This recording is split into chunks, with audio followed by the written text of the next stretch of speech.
gosh. Afternoon. Let's restart that. Good. Good afternoon, everybody. Happy Saturday. It is Saturday indeed. Long time no see. Psych, we saw each other not even 24 hours ago. You know what I spent my morning doing? Okay, I did sleep in. Did you guys sleep in?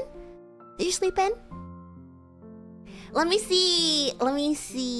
If you want to mark yourself present for today's stream, let me see some beds in the chat. Hopefully, if it's morning for you, maybe you're still in bed. You had to wake up early for your meds. No. You work in the morning. No. Okay, maybe some of you guys didn't get to sleep in, but hopefully on your day off you get to sleep in. Yeah. Did you at least sleep well? If you didn't get to sleep in, did you at least sleep well? Dennis, welcome. Hello, Eric. Welcome. Shmuggy, welcome. Hill, welcome. Hello, everybody. Good afternoon. You know what? My water bottle's in my room. Maybe I should go get it. I'm gonna go grab my water bottle real quick.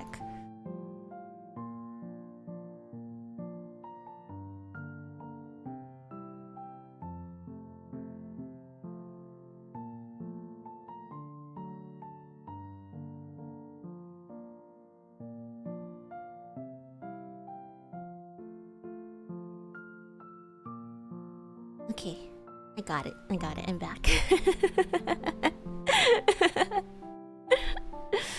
Stream Elements bot, Mr. Stream Elements. I don't think I've used you in quite some time. I think I'm a Nightbot girly now. What do you guys prefer? Are you guys Team Stream Elements bot or Team Nightbot? I used to be Team Stream Elements bot because I was like, oh, sick, I can use my overlay. Like, I don't have to go to so many different websites. But I feel like he's not here sometimes. I feel like he's skipping out on me sometimes. Maybe he's going off to watch someone else. Got a mod for someone else.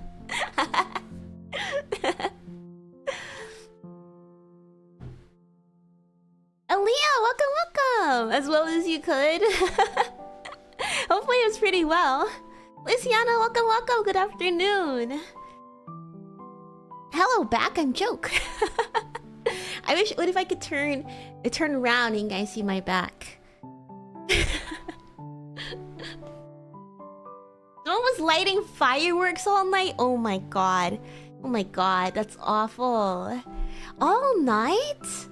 It's not even New Year. I think you can light fireworks near Independence Day if that's part of your like country's Independence Day celebration. Light your fireworks, you know, maybe the day of, and maybe like a couple days after, you know, if you have some leftover fireworks. This early, like nobody. Do people light fireworks for Christmas? What other? You have Hanukkah around here. Is Kwanzaa around this time too? I don't think I've heard people lighting fireworks during this time of year. Unless it's for New Year's, but I think it's too early. What do you guys think about people lighting their fireworks before a fireworks holiday? Is that acceptable? Should we do a poll? Let's see.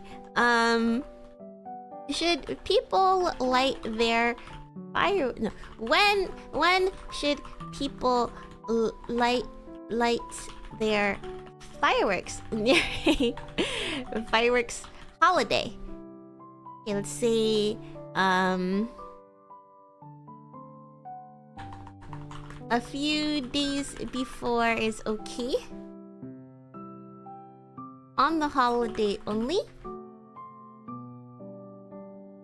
And then a few days after is okay. What do you guys think? What do you guys think? I think if I could vote, I would say a few days after is okay. I think I'll give them like a grace period of 3 days. Because sometimes maybe you'll buy too much fireworks and you're like, oh shit, what am I supposed to do with the rest of it? I'll be understanding then. I think if you're giving, I think before is a little unacceptable though. You don't wanna blast your rocket a little too early.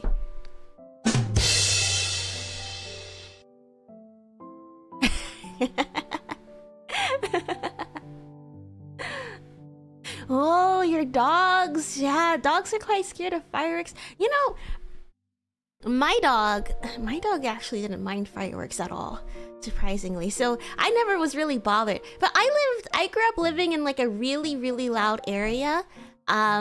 We live like really close to airfield. And there's always like fighter jets. We're like close to an airfield and an airport, so there's like fighter jets always flying over. Like even when we were in school, our teachers had to like they had to stop teaching. They had to stop talking for a little bit when the fighter jets were pew, you know, just pew, like over the school, and they're just like, all right, I'll shut up. And we didn't have air conditioning in our school. Our entire campus was outside, so you know, we had to have the windows and the doors open. There really wasn't anything I could do about it. I'm really good with drowning out noise pollution myself.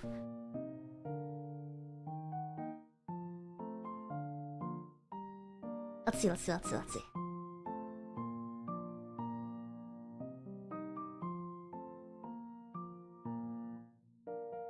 was watching some cheap versus expensive food, and I saw these tacos. Giving me 3 tiny ass tacos for $70 for 3 tacos? That's ridiculous. What do they put in there? If they put like expensive stuff, I think like if you're putting, I don't know, $70 for tacos. I mean, I get like the novelty of eating something expensive. It's sort of like I went to this Korean tapas restaurant one time. I was just hungry. I think I was coming back from like Anime NYC or something. I think that's what was it. I think I was coming back from Anime NYC, and I was like, oh man, I'm hungry. How about some Korean food? I walked into this place, and it was really small. And everybody there was like really like, I don't know, like hip looking. A lot of people coming after work to grab drinks. I realized, oh, it's a tapas place. Okay, I'll get a couple of plates. Every plate was like $25. And you know, tapas is small bites. It was like $20, $25. I was like, shee, I'm about to spend a lot of money, but whatever. Whatever, it's con weekend. Whatever, I'll just not buy merch tomorrow. And I don't know, like it was pricey. I would probably go back like maybe once more, but you know, it's like the ingredients that they put in there. They're like, oh, this is like, you know, farm to table, bro. And what did the guy say? Oh dude, our waiter it was just like straight out of the menu, the waiter that I had. He was like, this is the Korean braised pork, and if you use the sauce is like I don't even know the terms for it. Dehydrated carrots and sauteed kimchi. That's not what it was, but imagine like that. You know, they're telling you like, I would recommend eating it with the braised pork first, and then dipping it into the sauce so you can extract all of the flavors. I was like, oh, okay. Like, I don't know. I think it's like fun to go to every once in a while, but like, you really gotta knock my socks off. Like, if the ingredients aren't gonna be like that amazing, I at least want you to teach me about the food that I'm about to eat. I want to know the work that's being put into it that not even justifies the price, but at least like explains a little bit to me. If you could do that, if you could sell it to me, I'll be okay with it.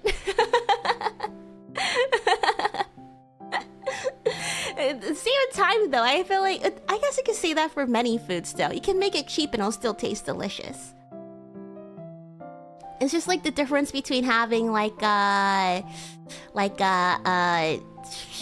don't know, like what? Like Like a Lipton tea versus like a nice tea with like nice tea leaves.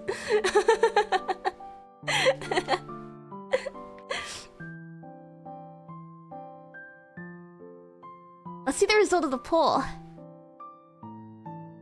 Seems like most of you guys think on the holiday only.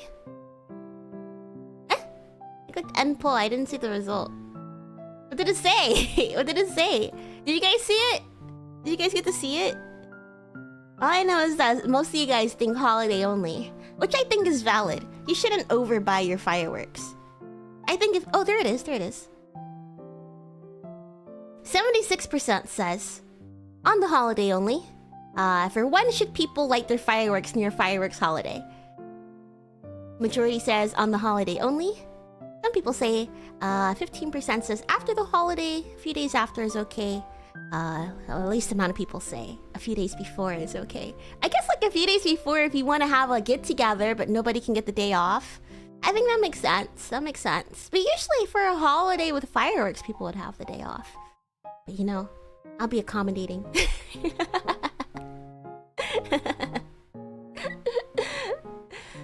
My area is one of those. Oh no, it's like gunshots on fireworks. Have you seen, I don't know if you guys have seen Everybody Hates Chris, but for the fireworks in, I think like in a neighborhood, like I think they lived in that kind of neighborhood. Instead of doing fireworks, they'll just shoot their guns out on the New Year. Blah, blah, blah. They had a scene where they're like ducking behind the their windows and stuff, like all crowded in their house, and they have like things like rice bags or something by their windows, so that way no bullets can get in, or if it does get in, it's like, you know, the impact is blunted. And they're like, "Well, Happy New Year!" Boom, boom, boom. I think my dad grew up in a neighborhood like that. He grew up in a place where, apparently quite dangerous back in the day. But every time we go back, it's really nice. It gets better and better.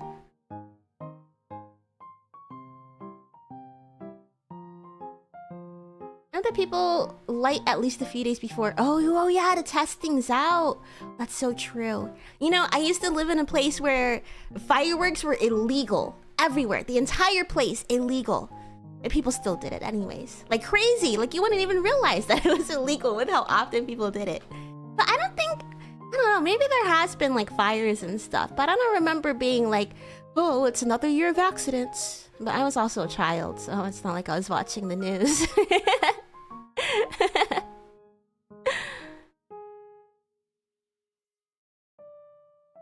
Yeah, $1,800 for tiny foods is kind of ridiculous.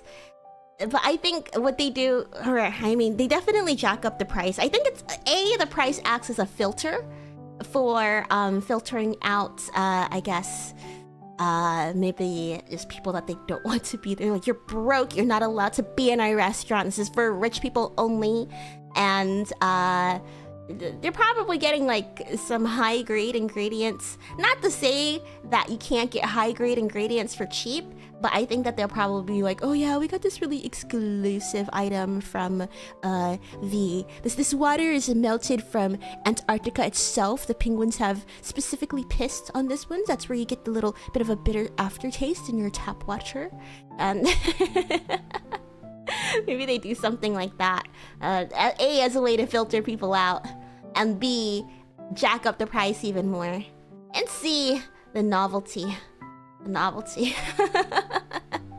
It's incredible the stuff that people will pay money for. For example, a membership to the stream.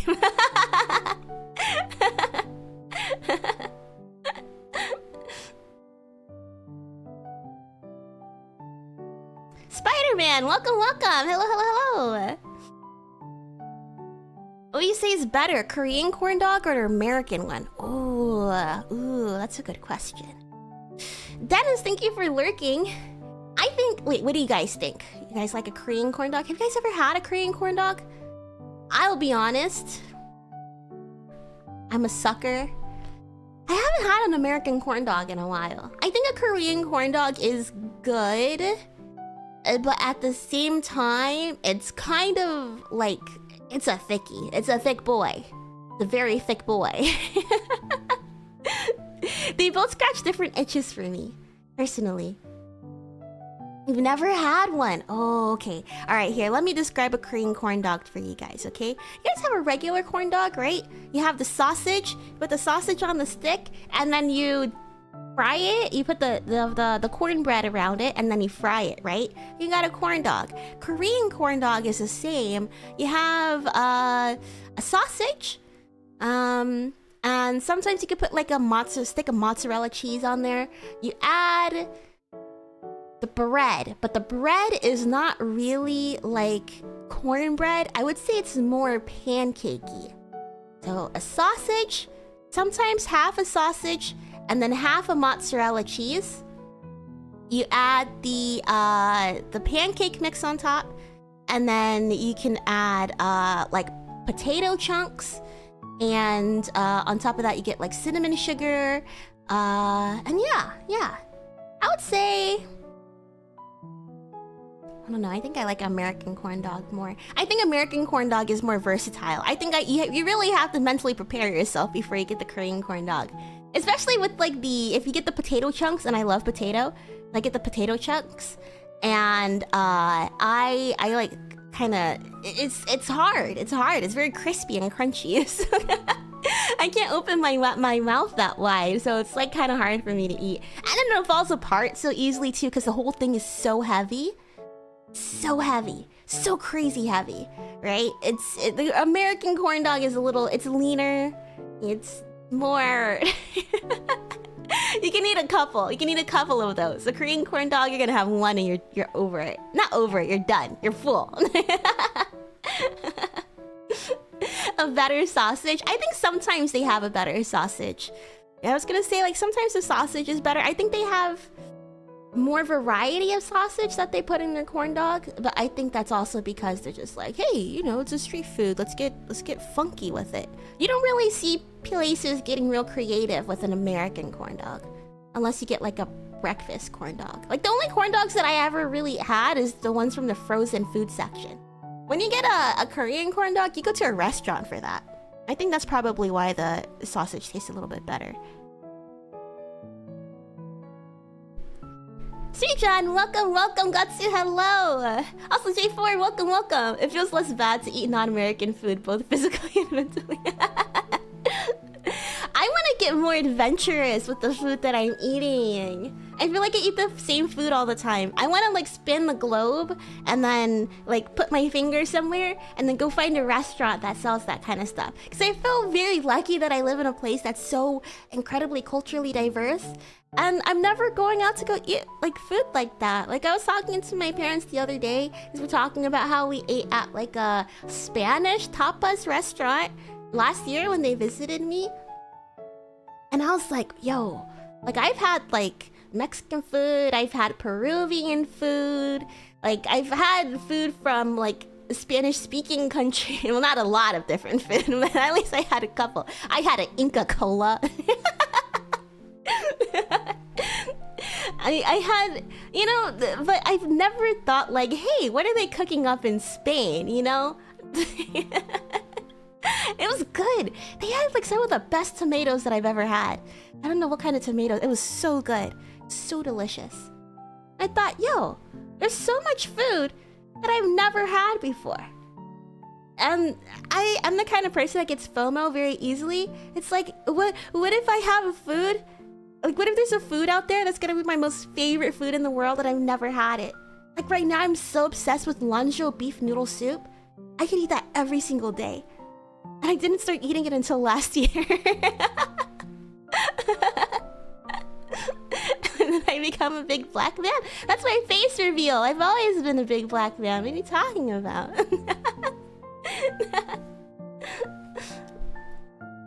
Mini corn dogs. Oh my gosh. I've had a mini corn. You know, you guys are making me crave corn dogs. I haven't had an American corn dog in a long time. My favorite school lunch breakfast. School lunch breakfast. School lunch breakfast. It sounds right. I love the breakfast corn dog with the breakfast sausage. They had like the blueberry maple syrup infused like breading around it. Oh, it's so good. So good. Yeah, I've had Inca Cola, of course. It was really yummy. They actually like sell Inca Cola at the H Mart. Yeah, I've had it a couple times actually. Stormy, good morning, welcome, welcome. A recipe for relleno de papa de Puerto Rico? What is this? Let me guess what's in there.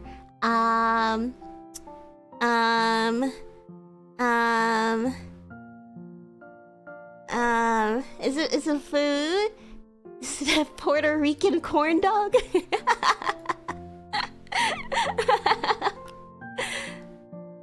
Well, what is this? Stuffed potato fritters? This looks really yummy. Here, let me show you guys. Let me download a picture real quick. I'm just gonna get the first picture I see. Save image. Save. Minute.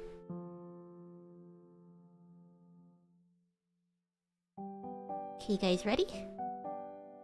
Ah, it's behind you.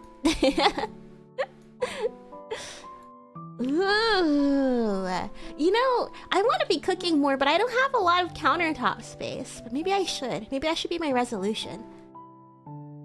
That looks so good. I love potatoes. And what is this? Like spiced ground beef? It says mashed potato ball stuffed with ground beef hash. Oh, this looks so good. Looks so good. I'm very scared of frying things though. Maybe I'll go find a restaurant that sells it. Oh, there has to be somewhere. There's got to be somewhere that has that near me. I'm gonna go find a restaurant, and then if it's like so yummy, then I'm gonna learn how to make it myself. I'm gonna overcome my fear of oil frying. Maybe I should get an air fryer. Maybe that'll help me make more stuff.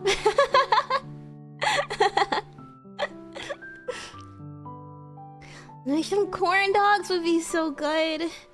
Oh, I did used to cook a lot. I enjoy cooking, but I think I really only enjoy it when I go back home because my mom has a nice kitchen. Plenty of space. I think I like the aesthetics of cooking. I'm very aesthetically motivated. How about you guys? I like to have somewhere nice and set up, and I'll be like, awesome! Now I'm gonna feel like a little pretty princess doing my cooking.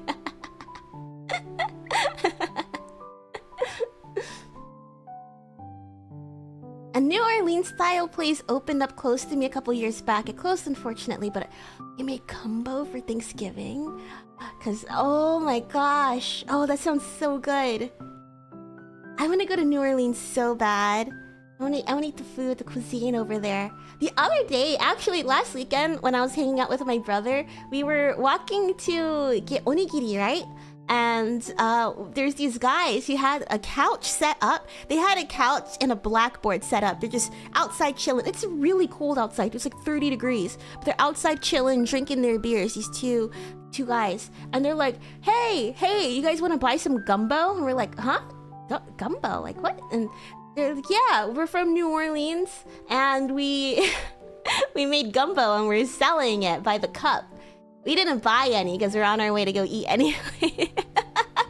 But it was so random. They were asking literally everybody who passed, you want to buy some gumbo? We're selling gumbo right now. And now I'm kind of thinking maybe I should have bought a cup. It was cold outside. It probably would have been really delicious. Especially if they're from Louisiana. My dad really likes Creole food. Cajun food? Is there a difference? I'm not too familiar with that area.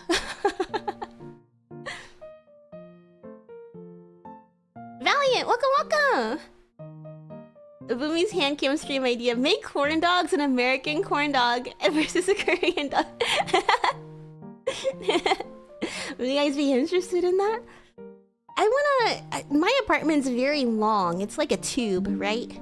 I kind of wish that... Oh, it's my computer telling me I got low disk space. I understand that. I gotta delete some stuff. That'll be part of New Year's cleaning. I wanna, like... My apartment's really long. I wanna do more, I don't know. Like, just bring a camera over. I could do cooking stuff. I'll clean up my kitchen and do cooking stuff. Maybe I gotta get like a camera or something, or like a laptop. I don't know how to go all the way over there. I don't know how to bring all my stuff over there.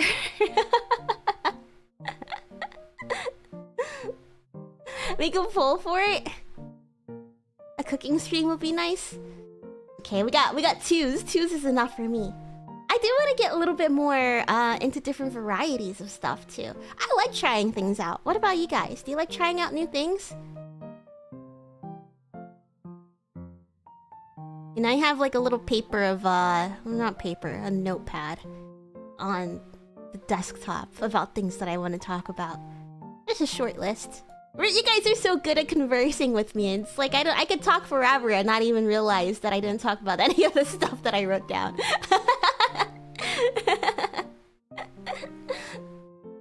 Do you guys like trying new things? Did you try new things this year to try and tie it back to the things that I want to talk about?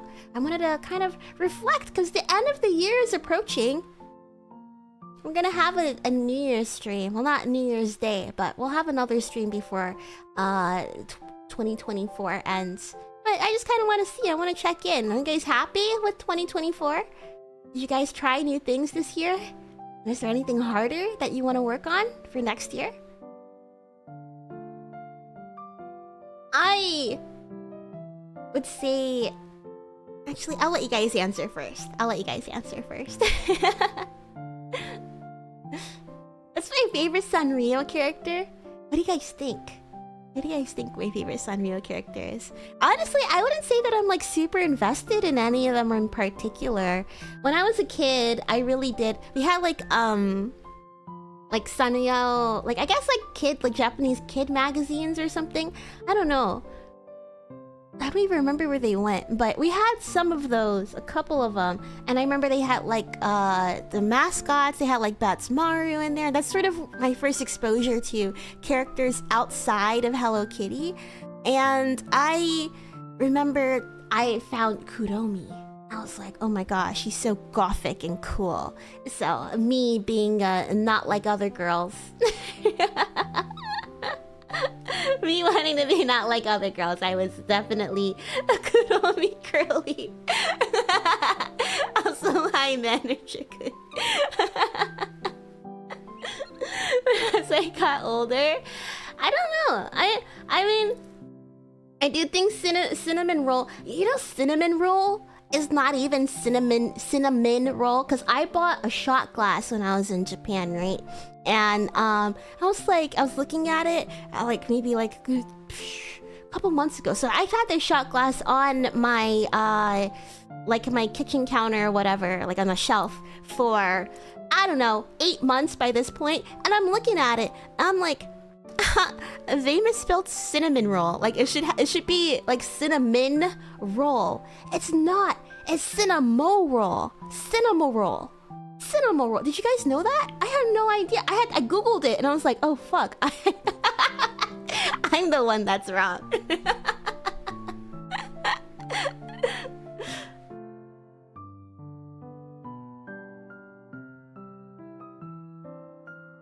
Let's see. Sorry, I kind of started 2 combos at once.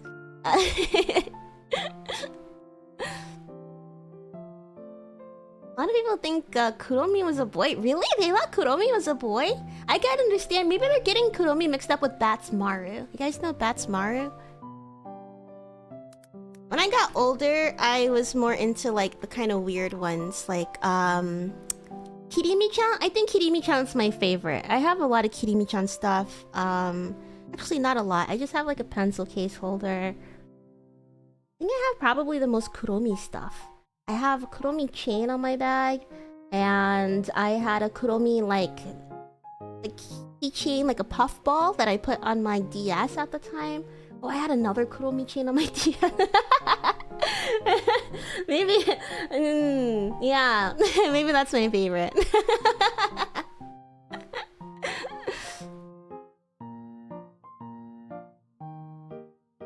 Okay, let's talk about the stuff that you guys did this year. New things that you guys tried. You started doing improv classes? Oh my gosh, this sounds like so much fun. How is it? Are you liking it so far? Has it improved? I feel like improv classes could I don't know. Like I feel like it'd be like a good way to just gain self-confidence because you're putting yourself in like awkward situations all the time. You're really like testing how fast you can be on your feet. I feel like when you are doing something, at least for me, it sounds really like extremely uncomfortable. I feel like when you're exposing yourself to something that's uncomfortable so much, and then you're actually gonna be like, you know, like learning a new skill. That's really cool. I tried out this river salmon. Oh, river salmon? Salmon's one of my favorite kind of fish.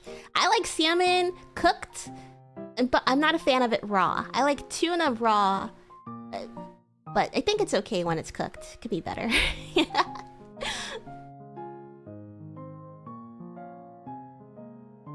I tried a spicy chili soft serve. I know that sounds so weird, but you know, you'd be surprised how well like spicy and sweet works together, yeah?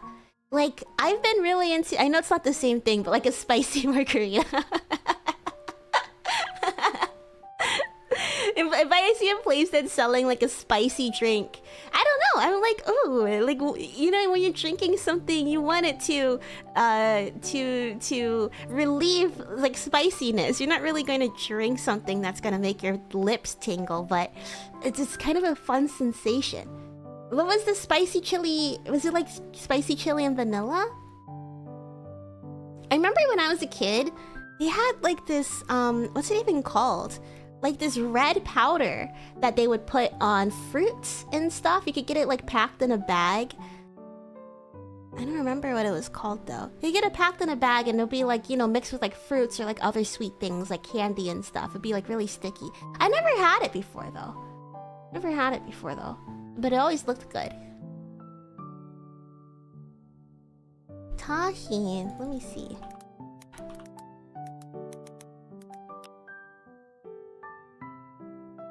Oh, sea salt. That's interesting. I'm not quite sure what that one is.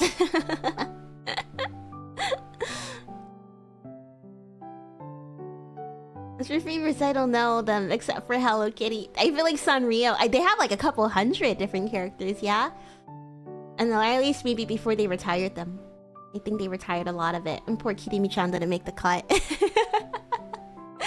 Kirimi-chan, by the way, is he's a slice of salmon.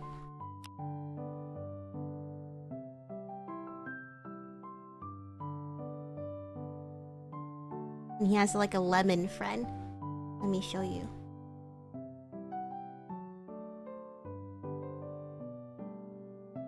This is Kirimi-chan. A little slice of salmon, just a salmon boy. Very delicious.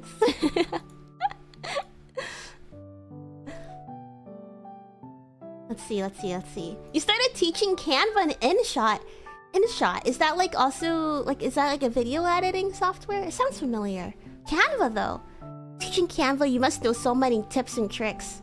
I like to, well, if I have the free time, I really haven't had the free time in a while, but when I did have the free time, I like to like look at a really complicated template and then just kind of deconstruct it, all the bits and pieces, see how they put it together, and then see how I can apply it to my graphics. When I first started VTubing, I wasn't really sure like what anything was, but I was like, you know what, I like graphic design. I'll just like, hey, if you need a schedule, I'll make you a schedule. Barry's schedule, Barry Bug, I've made both of her schedules actually. I'm very honored that she continues to use it. Even her new one, when she had the new outfit debut, she's like, Boomi, can you make me a schedule? Like, me? You still want me to make it? I mean, hell yeah, whatever, I'll do it. Very honored.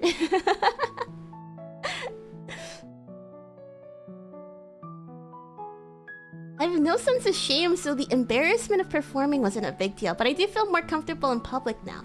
Ah! I unplugged my headphones first in an accident. The cord was tangling up and I was just pulling at it and I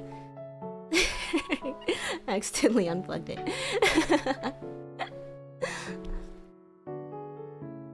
Oh, to get more confident. You know, I want to be more confident in the next year. That's what I want to do. Slowly but surely. I'll try. It's like Conan crossing the busy New York streets as slow as possible to upset as many people in traffic so he could be facing the pressure. Did he really used to do that? Oh my gosh. That's so... Oh, that's like such a small way to really get started on like being... Like I was looking at Dax Flame. Do you guys know Dax Flame?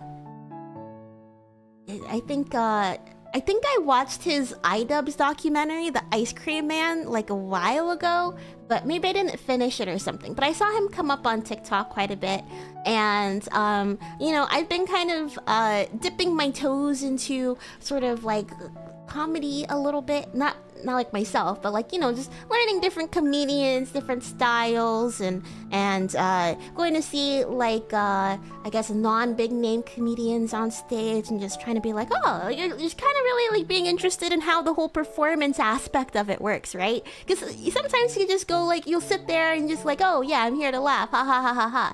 But I don't know, I never really thought about like, oh, look, you can see that they know that the joke isn't really resonating. You can see the cogs turning in there. Anyways, going on a tangent. Where was I going with that? I was looking at Dax Flame, and I saw a comment where someone said that he seems to be like the most...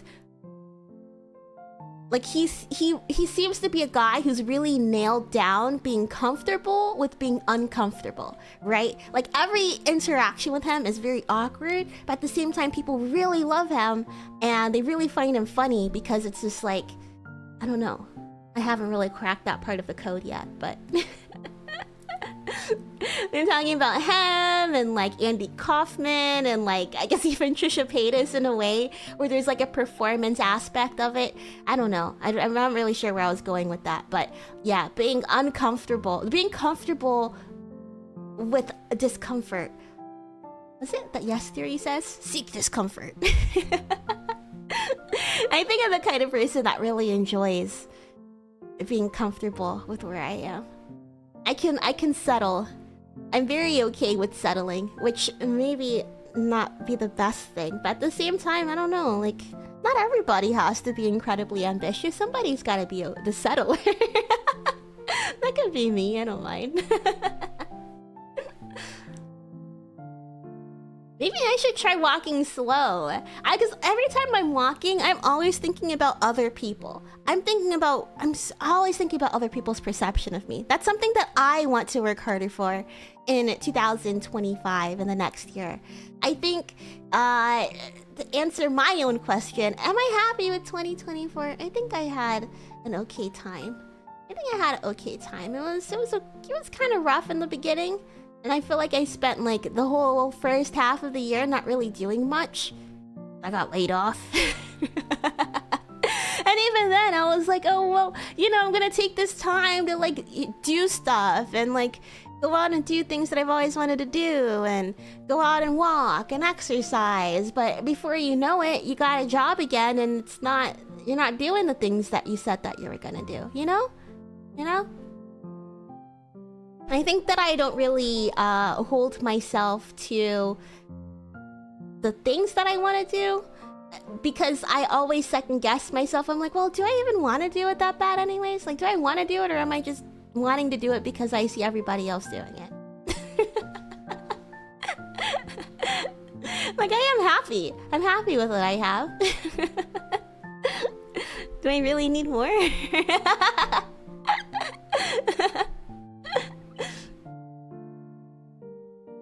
It was kind of rough 2024. Had more downs and ups, but I do want to try and talk more, and hopefully collab with more people and VTubing myself. Yes!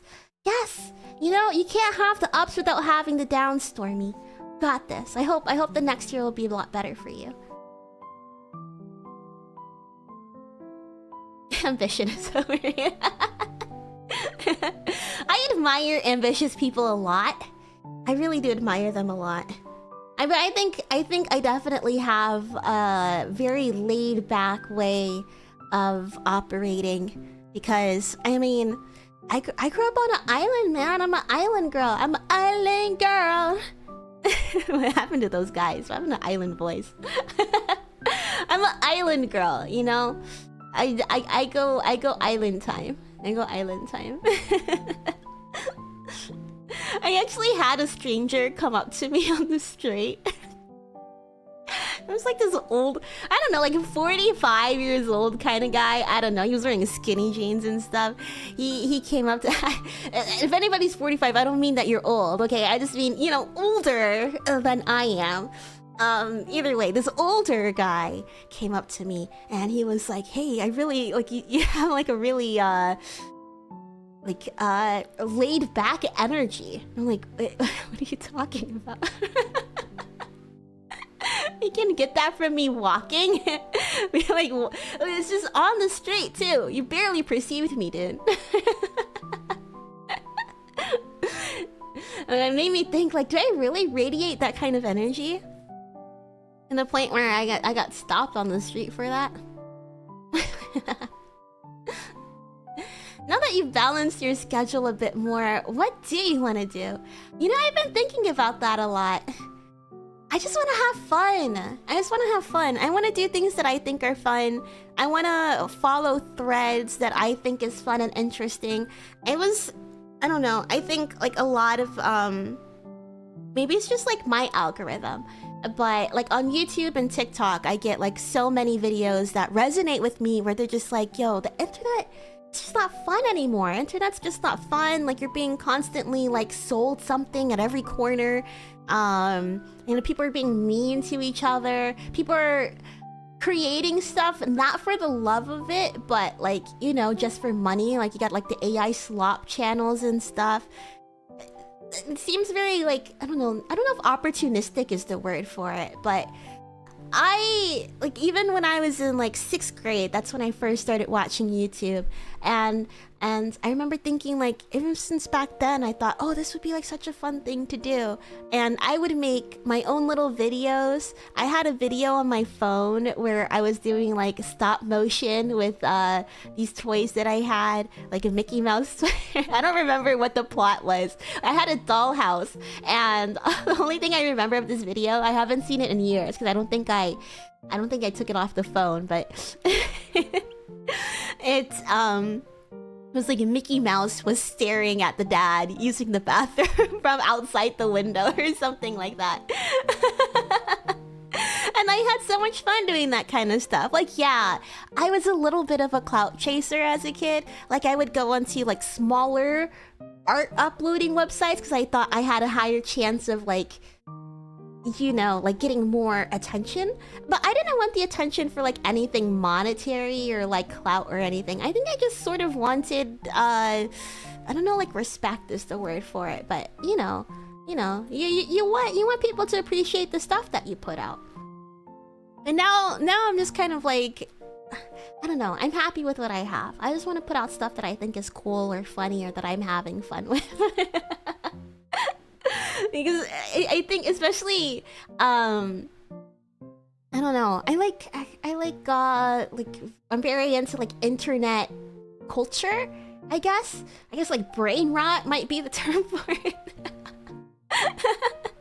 I like seeing the rise and fall of like micro celebrities or like, you know, like meme people or and stuff like that. I like seeing how they impact the culture for just a heartbeat. And, you know, it changes and evolves from there. If they're able to, you know, like change the trajectory of like the career. Like what's a good example of that? Like Sketch, you know? I was just thinking about that yesterday. How Sketch is, I think, sort of becoming a little bit of a comedian. He started from what?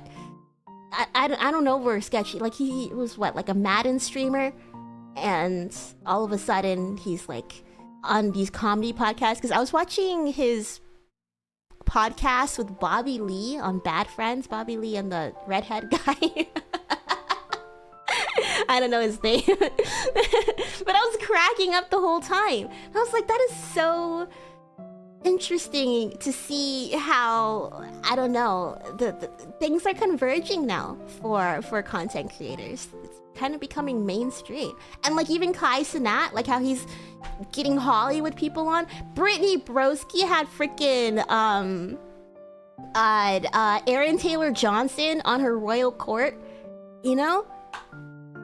A new time is upon us. I think it's really interesting, especially because I was never really into pop culture as a kid. I was just, you know, I was solely focused on anime, not really like looking outside of my own lane. But nowadays, I don't know, I think because I'm into history, I'm just like, wow, it's so cool to like be part, not even be part, but just like sort of witness something being born in front of you. Okay, sorry, I was yapping a lot, so I'm gonna catch up on the chat. To go back to the question, well, the thing I want to do, I just want to have fun. I want to have fun. I don't know. I know that that's not very specific. I feel like I'm bad at time management. Maybe I could get a little bit better at that. But at the same time, I also don't want it to get in the way of having fun.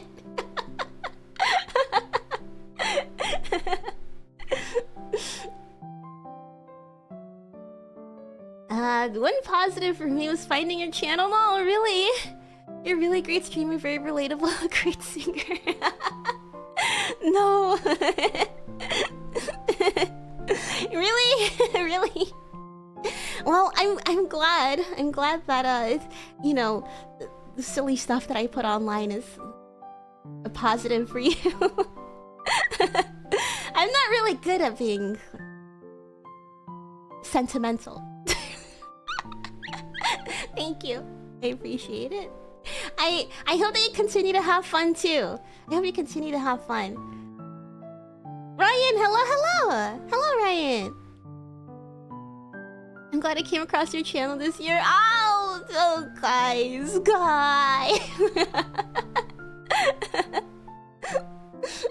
Joining the Lost and Damned stream. Oh, it was 6 or 7 a.m. for you? Oh my gosh. Oh my gosh. Well, I mean, thank you for stopping by so often.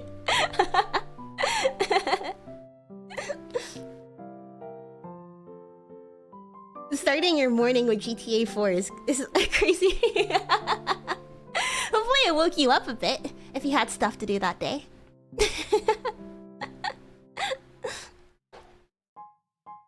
You tried making stop motion back then too? What kind of stop motion did you make back then?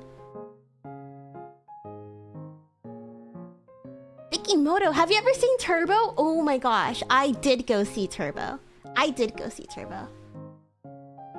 I'll finish that thought in a second, because I jumped ahead in the chat. Internet culture is really neat from a sociological... Yes, exactly. I kind of wish that I studied, like, I don't know, like anthropology or like sociology or something. Especially because I did end up getting a useless degree. I wish I studied something that I could have been more, I don't know, be more applicable in like my interests. Because my favorite thing about history was when I'm looking through the pictures and then just imagining myself, like trying to put myself in their shoes or something. I don't know. I like feeling connected to the people around me, even if I don't like necessarily like talking to other people that much, because it stresses me out too much. But I do like feeling connected, like having similar cultural experiences or something. Like, you know what I mean? I don't know. It makes me feel very hopeful to just be like, at the end of the day, we all human. Well, not me, but I'm living amongst you. At the end of the day, we're all living here on Earth. My gain fangs?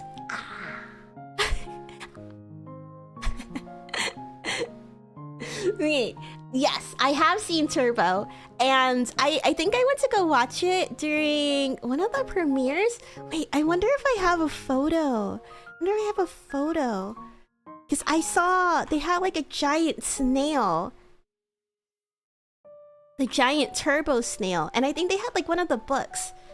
My dad took us somewhere. I don't quite remember where. Let me mute this up too, just in case. I'm gonna look through my Facebook pictures real quick. I haven't logged on to Facebook in forever. What are my photos? Yeah, let me just scroll down a bit. We went to this place where they had like all of these cars and stuff, and we went to go watch Turbo with my cousins. Did my dad take us there? I don't know. Either way, we went over there, and they had the giant snail, and I liked Turbo. I liked that movie. I was very surprised to see all the hate that it got.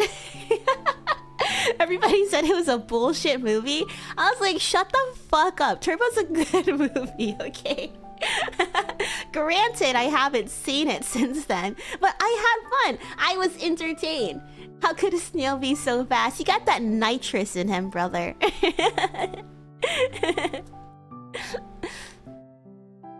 I really did like Turbo. I liked it a lot. I think I almost got... I think I'm almost there.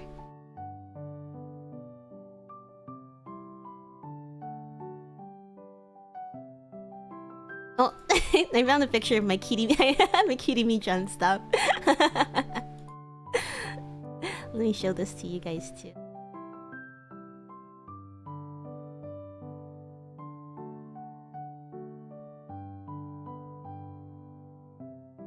This is the Kirimi-chan merch that I have. I got a towel, and I have a pencil case.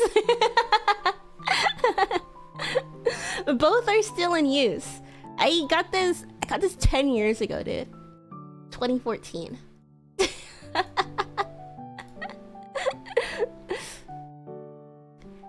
I really want to find this because it was a giant turbo snail. Okay. I think I'm in the general timeline of it, perhaps. Okay, never mind. I don't know where this picture is. Maybe it's on an old phone. I don't know. Oh gosh. Do you guys ever go on Facebook and just like, damn. Damn. What a long time ago. Yeah. Turbo was a good movie. It was like, what did he do? I don't remember what else was in the movie. He got the nitrous in him, and then he did what? He got really fast. He went to go race. I mean, to be fair, I was a fan of cars, and my dad is a car guy. My brother's a car guy. I'm not quite a car guy myself, but I mean, I'd go to the car meets with them, and I'll be like, wow, that car looks really cool. That's about it. No, I don't think I have any photos of the Turbo.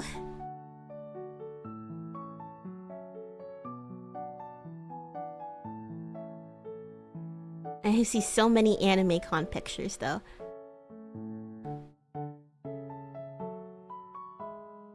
Okay. I'll stop now. I'll stop looking now. I'm gonna go to memory lane if I look at this.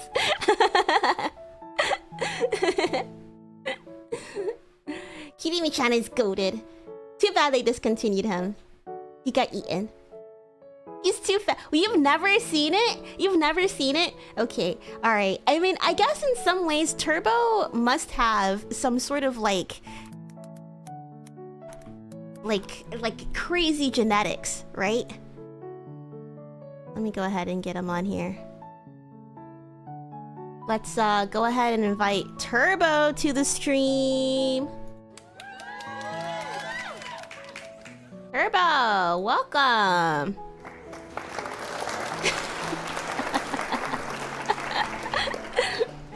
Okay, Wait, so what were they even doing? I think they were like escaping because it's him. He has like a couple of snail friends, and I think he's always like, "Yeah, I love cars. I'm gonna be racing." And I think he gets sucked into a like a car, like a street racing car. You guys ever play Midnight Club? That's another Rockstar game. My brother played that all the time. Midnight Club Los Angeles, and that's where I heard of the nitrous for the first time. Nitrous, I don't know what it does, but all I know is that in a video game, you press the button and it's like a speed booster. It's like you get a mushroom in Mario Kart. So he basically gets sucked into the nitrous like tank, and he gets it injected into his veins. And do these snails have veins? Whatever. He just absorbs it through his snaily body, and yeah, after that he's fast. Does he stay fast though? I don't know if it runs out or not. Is nitrous real? Medical use, recreational use? No, that's not what I'm talking about. Fast in this NOS. NOS is what it's called. Nitrous oxide. It is real. Injection systems to their engines to provide power boost. That's crazy. That's crazy, dude. They had a Netflix Turbo... what? I never seen that. I mean, I guess it's right for a good TV show. I remember thinking, like, I would see more of this, but I don't know if I watch a movie.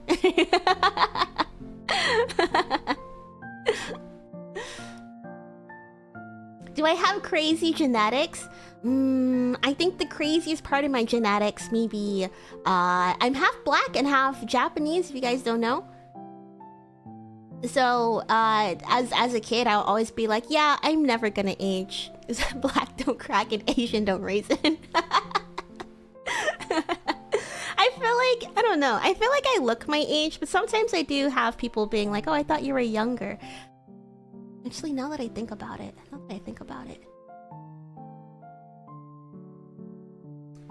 Yeah, people are usually pretty surprised when I tell them that I'm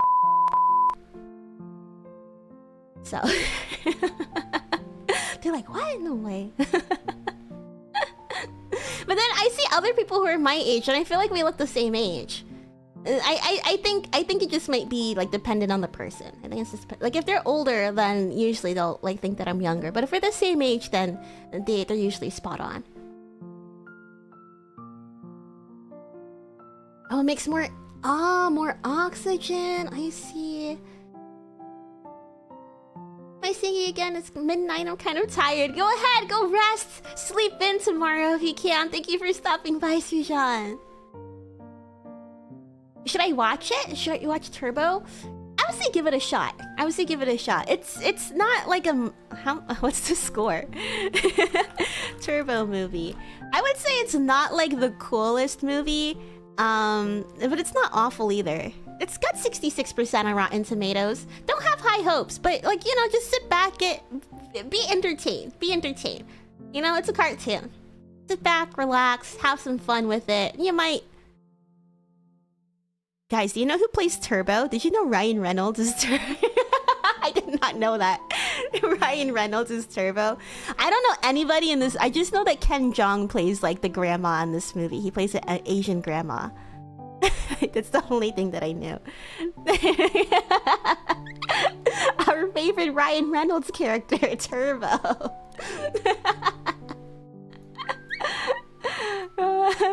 Let's make him like actual size. He's like, I think he's like this big, maybe. Can you imagine? Dude, this guy's...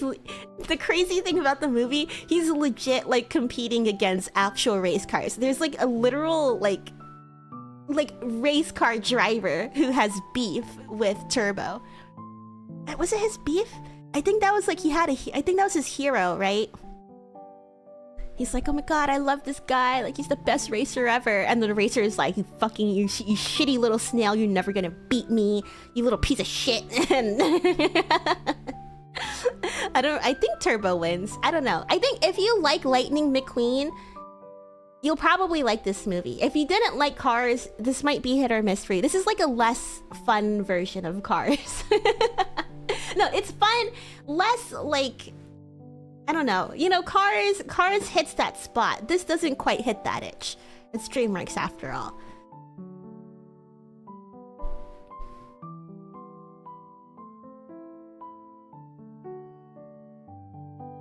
I was first introduced to Turbo by the mobile. They have a mobile game? What the heck? Rather than the movie because of the news. Apparently because a kid bought thousands of dollars. I love how the in-game currency is called tomatoes. That makes it sound even crazier. For the freaking Turbo game. Oh my god, at least spend it on V-Bucks, kid. I know it wasn't invented yet, but she...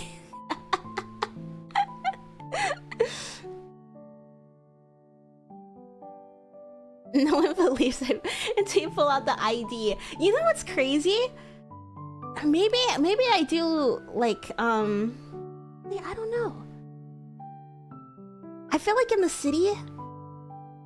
I think I've gotten carded like once or twice. Like usually you get carded when you're getting into places, but some bars and stuff, I've never, like restaurants, no card. They don't even ask. There's other places, like when I went back to go visit my grandma, we're gonna have wine at our table because we went to get pasta and stuff. My dad kind of likes to show off a little bit, so he's like, "Oh, I might get this really nice wine," and he got the whole bottle over the table. And I realized, oh shit, I left my whole wallet at home because my wallet's a thicky Vicky. I got like, you know, it's an old wallet, but it's really thick. It's not like one of the card holders. So I was just like, I'm not gonna throw this in my purse. I barely got enough room for my purse. And, you know, I realized, I was like, oh yeah, I'll have a glass of wine. I didn't have my ID. I didn't have my wallet at all. She's like, oh, sorry. Like, I don't know if I could give it to you because you don't have your ID, but these are your parents, right? My dad's like, yeah, she years old. She doesn't need it.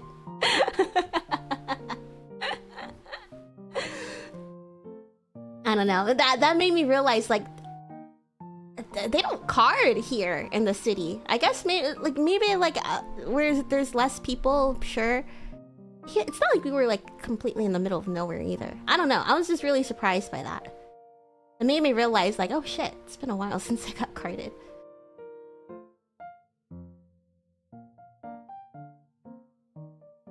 I loved Cars. Cars is a great movie. It's so great. I will not accept Cars slander. To be honest, I haven't seen Cars 2 myself. So I'm okay with Cars 2 slander. Cars 1 slander, unacceptable. Cars 3 slander, somewhat acceptable.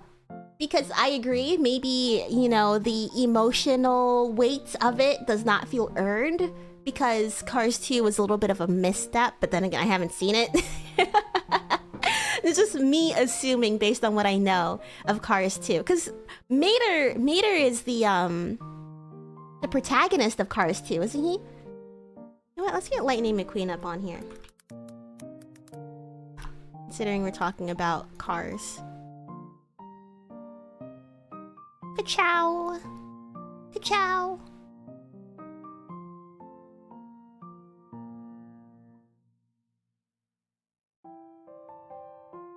Here we go. Lightning!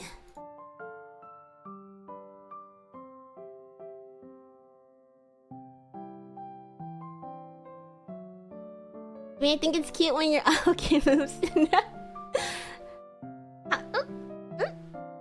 Does it kind of move?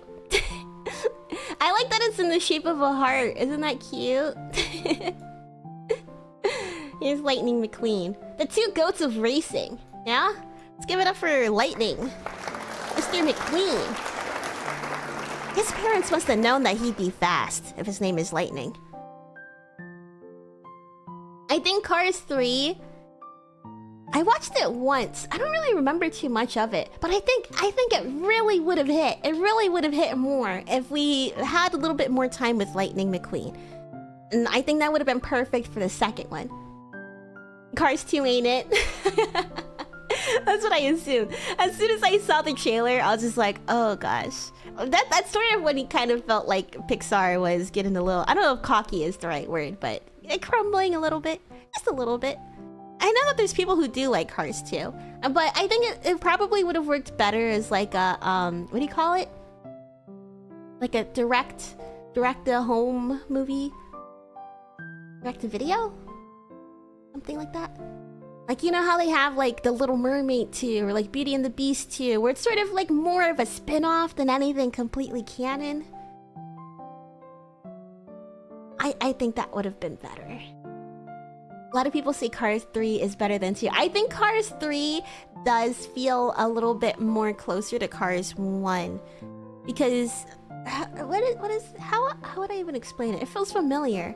I mean, you know, it's just like Lightning McQueen. Oh, I'm like an older race car model, and you got all these young guys, these Tesla guys, these smart cars with like their you know, like their touchscreen inside. It's not literally like that, but you know, Lightning McQueen is starting to feel his age, and he's like, no, I could still be a good racer. Or was it like that?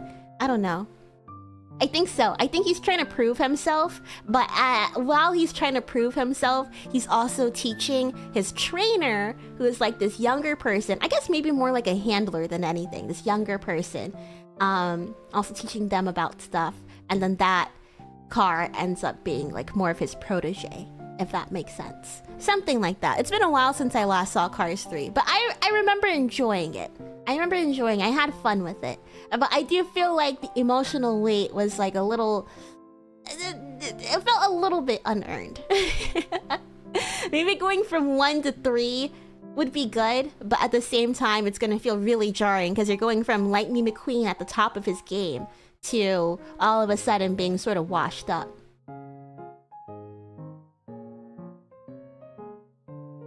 Lightning McQueen, I mean, it'd be like LeBron James, right? But LeBron James is he's still doing pretty well, right? Is he?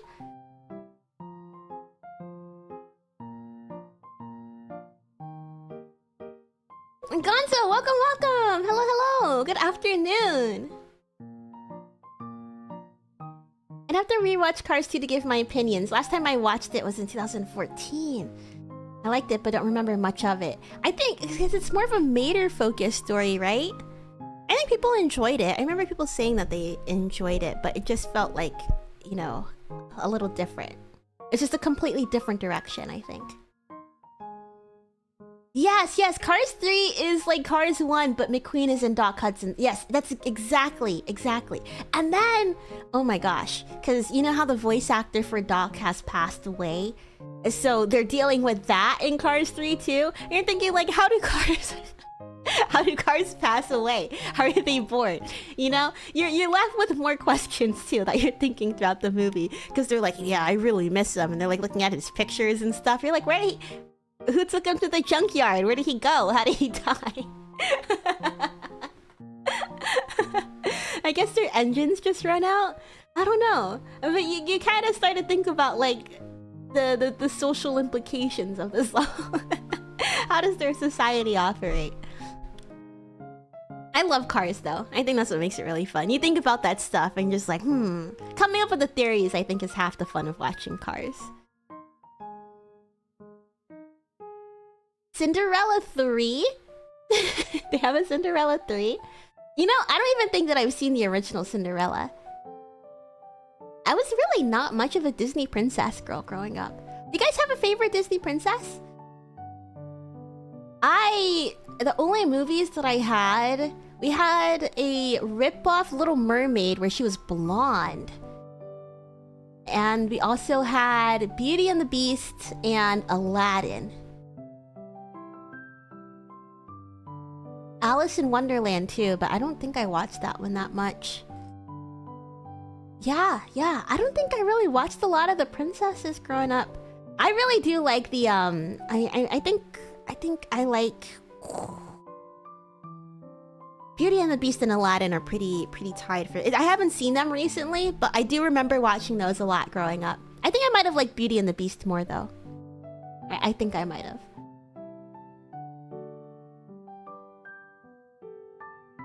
You made fan art of me, Leo. Thank you. Could I show it? Would you mind if I showed it? I could show it right now if you want. Or I could wait. Or if you guys want to see it, you guys can go ahead and join the Discord. Alright, I'm gonna take a look.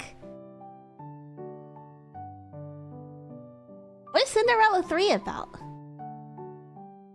I assume in the second one, like, you know, they seem to usually have kids in the second, is it direct to videos?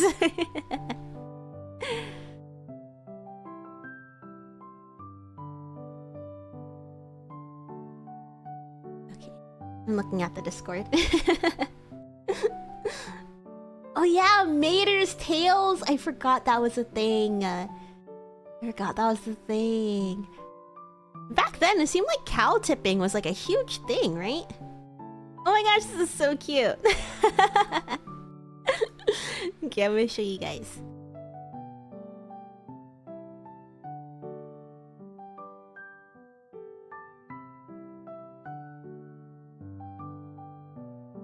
Here. Oh.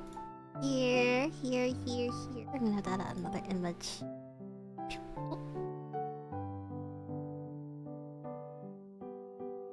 Also, did I say hi, Alex? If I didn't say hi, Alex, hi, Alex. If I did say hi, Alex, hi, Alex again. I hope you're having a good afternoon. Cinderella 3 is insane. I don't know what they were wrong with writing it, but they clearly could. What is it about? What is it about? Because as far as I know for Cinderella's story, right? I mean, everybody knows. She's like, her dad married a bitch, and her bitch stepsisters were like, yeah, you're not invited to the party. We're gonna go to the party and you're not invited. But Cinderella got her fairy godmother and her little rat friends to, you know, help her get a little bit of a glow up. I mean, she's already pretty, but you know, she had to get the drip. She got the drip. She went to the party. She's like, oh shit, I got a curfew. Running, leaving after she meets that hot guy. Leaves her shoe because she's in such a rush. And they look for her. And he's like, she had the shoe, man. She had this glass slipper. And he finds her because her foot fits. And that's all that I know. Happily ever after? Question mark. I've never seen Cinderella. It's the more that I think about it, like, I know how the art looks. Like, you've seen images or like clips or like videos of Cinderella the whole time, but you've never seen Cinderella. Like, I mean, I've never seen Cinderella. Anyways, here is the art Elio made. Kuromi, my favorite. Can we call it Budomi? Would that be the? Isn't it so fitting? Wait, I like this. I actually match so much. I actually match so much. It's actually insane. Thank you. This is so cute. I love it. I love it. I was always wondering, like, oh, after Manager-kun said that I look like a Kuromi girl, I was like, oh, now that you mention it, like, brand-wise, we're a perfect match. I need to secure something with her. One day in 2030. Sorry, it's gonna be a long wait.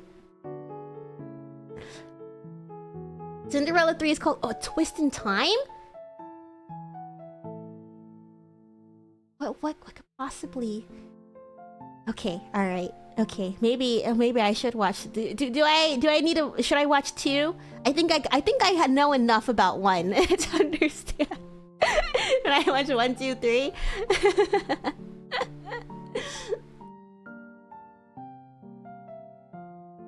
Elite, welcome. Hello, I hope you're having a lovely afternoon. I grew up watching them since my cousin is a girl around my age at the time. You don't have a favorite princess, though? When Cars released back in 2006, my mom and dad and I went to a drive-in theater and they had 3 movies. One was Cars, The next was RV with Robin Williams. X-Men The Last Stand. Oh my god, my dad was so into those X-Men movies growing up. The only thing I remember about the X-Men movies was that kid who had the angel wings. Oh, I don't remember exactly what the scene was, but I remember it grossed me out growing up. He was like picking at his skin or something. Do you remember that? I'm like scratching my back as I'm talking about it.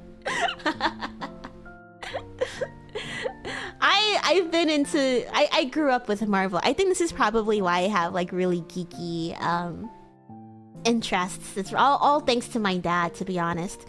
My dad is a lover of Star Wars, even though he says that he will proudly admit that he'll fall asleep during the prequels.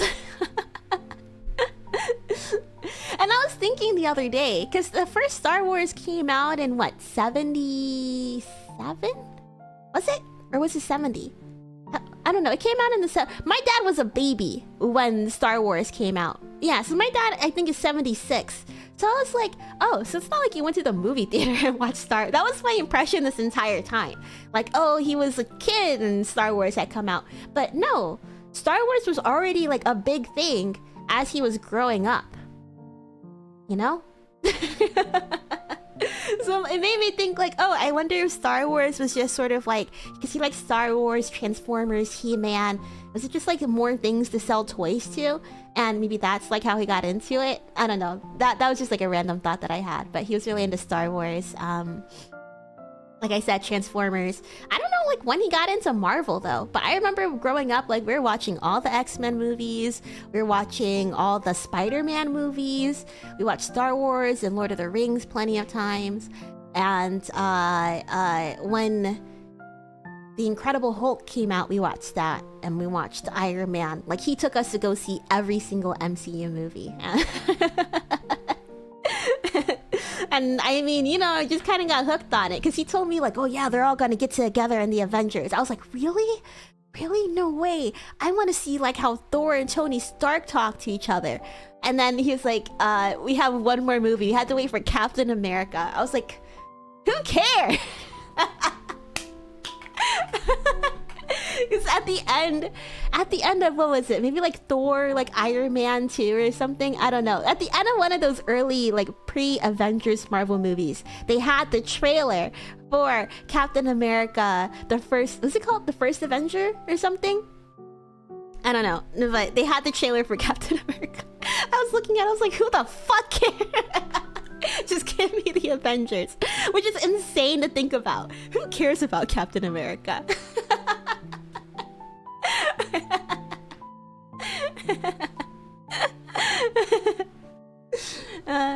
Okay. Normal Cinderella stuff. Kill the fairy godmother at the princess unhinged in a good way. What in the world? Oh, wait, do you get to learn about Cinderella's mom? If so, that is interesting. No need to watch 2. 3 retcons too. Oh, okay. I just go straight from 1 to 3. Maybe. I might be interested in that. Oh, it's midnight around 2 a.m. for you, Elite Trainer. Well, I hope that you're having a good, you know, a good cozy time in your bed, perhaps. Or at least a cozy middle of the night if you're, you know, out and about doing something. Yeah. Really serene during that time because you get to just chill and like not really hear anybody, think about much. It's really just you and yourself. I think that's why I like to stay up so late. I like to just back and I feel like it's a time where you don't have any obligations. Nobody bothers you. You don't have to respond to anybody. Just sitting there in solitude. It's so cozy.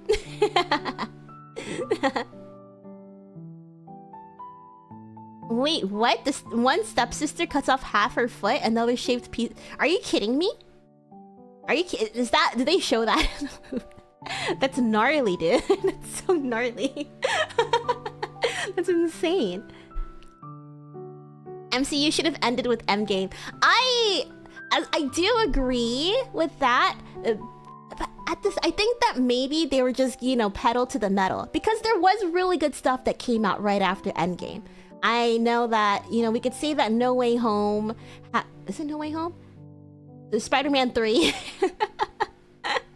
we could say that it's had you know, it relied a little bit on the hype, but I watched that. It was like maybe last year though, but I watched it after, you know, after I rewatched it, because I didn't think that it was gonna live up as well. I thought, like, you know, I could talk about MCU all day. Sorry, but I didn't think that Spider-Man No Way Home was gonna live up as well on a second rewatch. But I watched what was it called? Cinema Therapy. Have you guys seen that?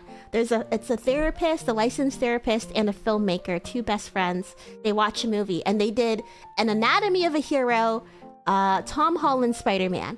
And they really talk about how well they weave together, like, I don't know, just like the whole thing. I really don't know how to explain it, but once I saw that, you know, just as to continue the hype, and then I went back to go rewatch No Way Home, and I was like, oh, dude, still a good movie. It's still a good movie. Even if you know the cameos are coming, it's still a good movie. No Way Home was good. I mean, there's really only a handful though.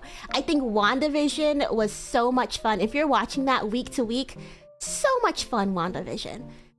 Winter Soldier was okay. I thought Moon Knight was really fun. Not as great as WandaVision, but Moon Knight is a fun show to watch. I haven't seen it since it premiered though. That one was fun week to week because I think, you know, people are still kind of like tingly off of the WandaVision hype too. But anyways, I thought Eternals was slow. It could have been better.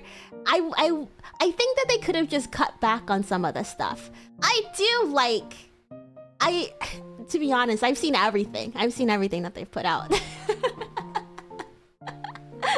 I used to be the kind of person that goes to see everything twice, especially because I don't really understand movies the first time around. And if it's something that I'm like really hyped about, I get more into, like, you know, the hypeness and stuff, and more like, oh, is my prediction right, versus, you know, trying to sit back and follow the story. Yeah, I need a tour, two-peat if I really want to. Anyways, lost my train of thought.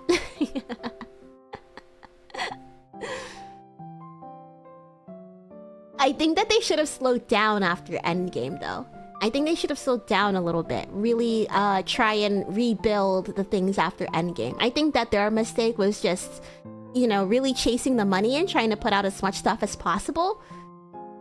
It became too much for people to catch up with. Especially like after something as hyped as Endgame, right? Like you have everybody on board and then you know, they've nutted. Everybody has nutted. And you're telling them, hey, I'm still pumping. No, I'm done. I'm done. Like, let's take a break.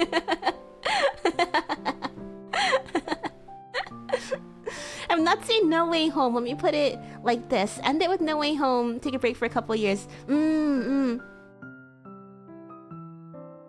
I think if they focused on like maybe like TV or maybe if they wanted to like do stuff for Disney Plus, I think that would have been nice. But I guess they kind of did that. But they just put out so much. They did put out a lot. Only thing I know about Moon Knight is the meme. What's the Moon Knight meme? They got a meme for Moon Knight? I think it's really fun, Moon Knight. Then again, Oscar Isaac, just put him on the screen. You don't even gotta say anything, man. I'd watch anything he said. But no, I mean, it's really fun to see, because I think, like WandaVision, they had that mystery to it, where you're following, I don't remember the guy's name, Steven? The British one? And the whole time you think like, oh, Steven's the main guy, and like the other guy is, nope. I don't know, it's a fun little twist to the superhero genre. I don't know.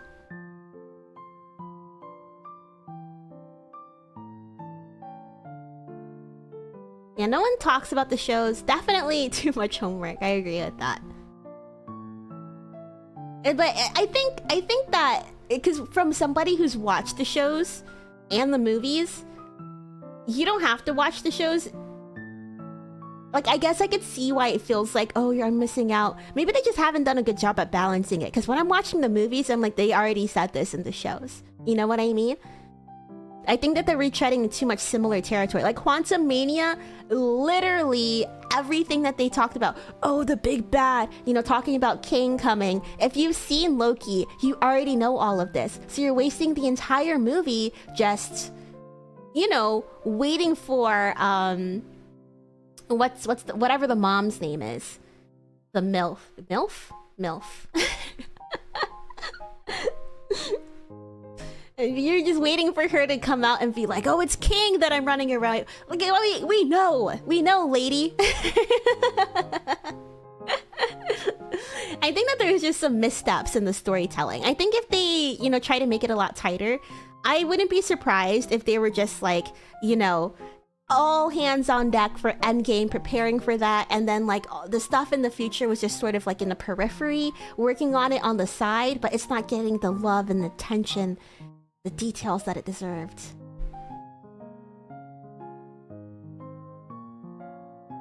I think that probably made it really hard for it to translate from. But yeah. I saw them talk about Irish from Avatar: The Last Airbender. Irish? Is an Irish guy in Avatar: The Last Airbender?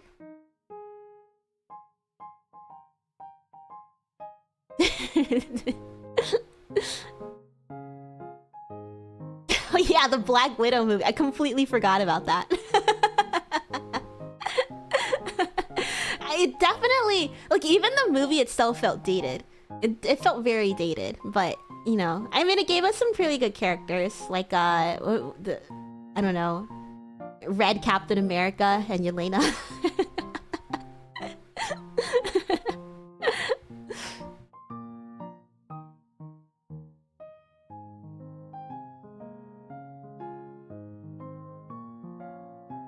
Let's see. I feel like MCU and DCEU/DCU are like to their comics. Yeah. The way that they're building their... That's how I always thought. Like, when they said that they're going to do the TV shows. And you can even see that that's how they're doing it in the branding, right? You have Marvel Studios for the movie, Marvel Animations for the cartoons, Marvel Television for the TV shows. Let's see, wait, let me finish your comment. Marvel keeps adding things and grows the single continuity and a few multiverse stories while DC review. Yeah! So is that kind of how they do it with the comics? I think no matter what, adapting a comic book franchise? Is that what we can call it? Adapting Marvel and like DC's stories into a movie and like a cinematic universe, it's probably going to be fun at first, but it's going to get convoluted no matter how they try and do it, I feel like. Because there's so many characters, and it's not like, you know, The Boys or Invincible, where you're not spinning off into, you know, different segments, right? You're literally trying to adapt, like, a living universe. The quote-unquote living universe. Where all of these people over decades, maybe even close to 100 years at this point, have been building stories, reiterating characters, yeah, all of that jazz, all of that kind of stuff. It's, yeah, no matter what, it was gonna get messy, I feel like. Oh, Iroh! I was like, Irish? Only Irish. I was thinking Irish MCU. Very cute. How do you say it? I don't know. Sabrina Carpenter's ex-boyfriend.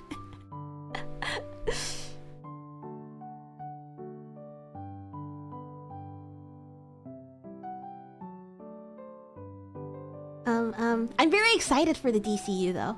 The new DCU. Because I love Guardians of the Galaxy. And I freaking love Peacemaker, dude. My friends actually, for Christmas, they got me... I know Funko Pop bad, okay? But they got me a Vigilante Funko Pop. And I was like, oh my god, I love him so much. So I have him on my shelf now. Heard Iron Man 3... Oh, Ant-Man 3 was just bad. Yeah, Ant-Man 3 was just... It was disappointing. It was very disappointing. I think, like, it was just like a bad mix. Like, you had pretty poor writing. The hardcore fans are gonna, like, watch the TV shows. You're retreading familiar territory. And the storytelling of the movie. The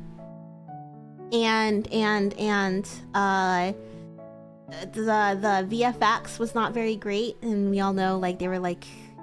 you know, situation about that. Yeah, I don't know. You have all the endgame, post-endgame hype to follow up through with it. It just wasn't as clean as it should have been. I think that they were really, like, focusing on endgame, and then anything post-endgame was a little bit haphazardly done, probably pushed just to make money.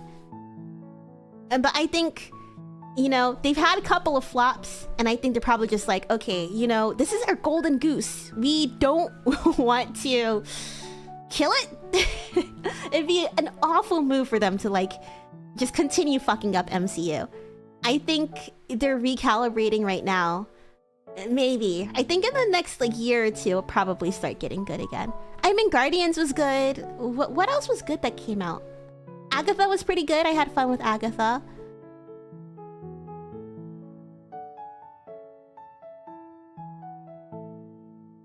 Since they're gonna have the multiverse going on in the MCU now, it doesn't seem like it matters if a character dies. Another version of it.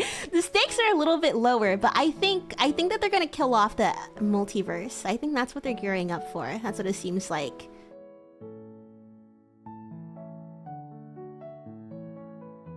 Oh yeah, Deadpool and Wolverine. That didn't even feel like an MCU movie.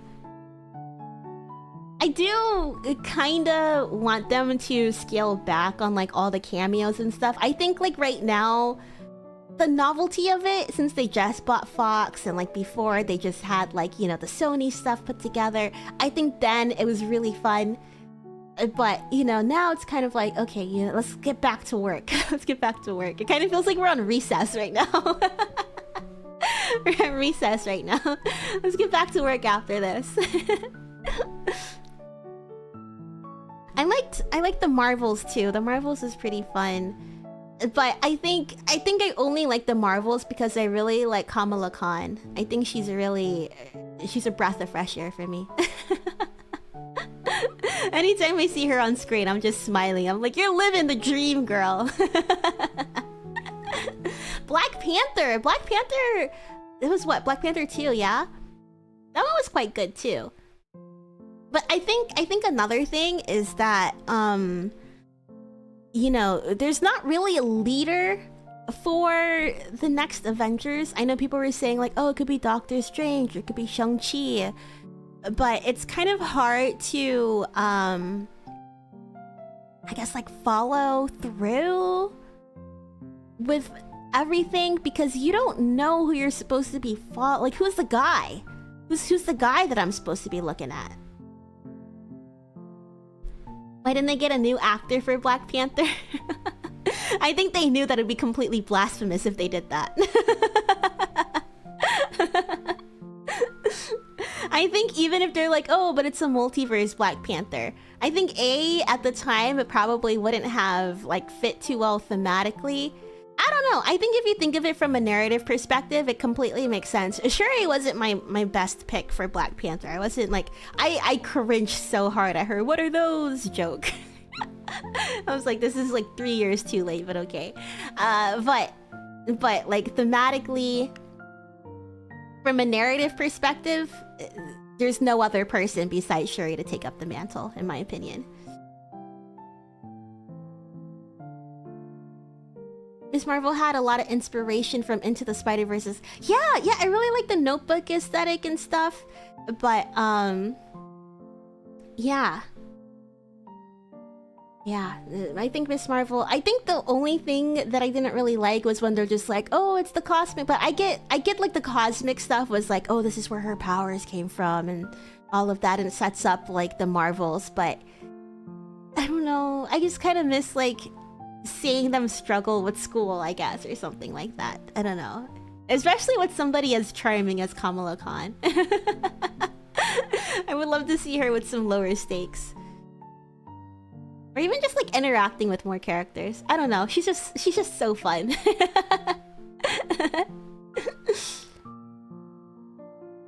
It was fine if they got a new actor. I think, you know, it's okay if they wanted to have a new actor, but at the same time, I think it's a lot riskier if you... This is like, not everybody is going to be like, oh, I'm going to look up and see if this was something that Chadwick Boseman was okay with, or if his family was okay with, or, you know, not everybody's going to look into that. And then on top of that, I think narratively, it's going to feel a little bit more hollow if they just recast and continue with what they had planned.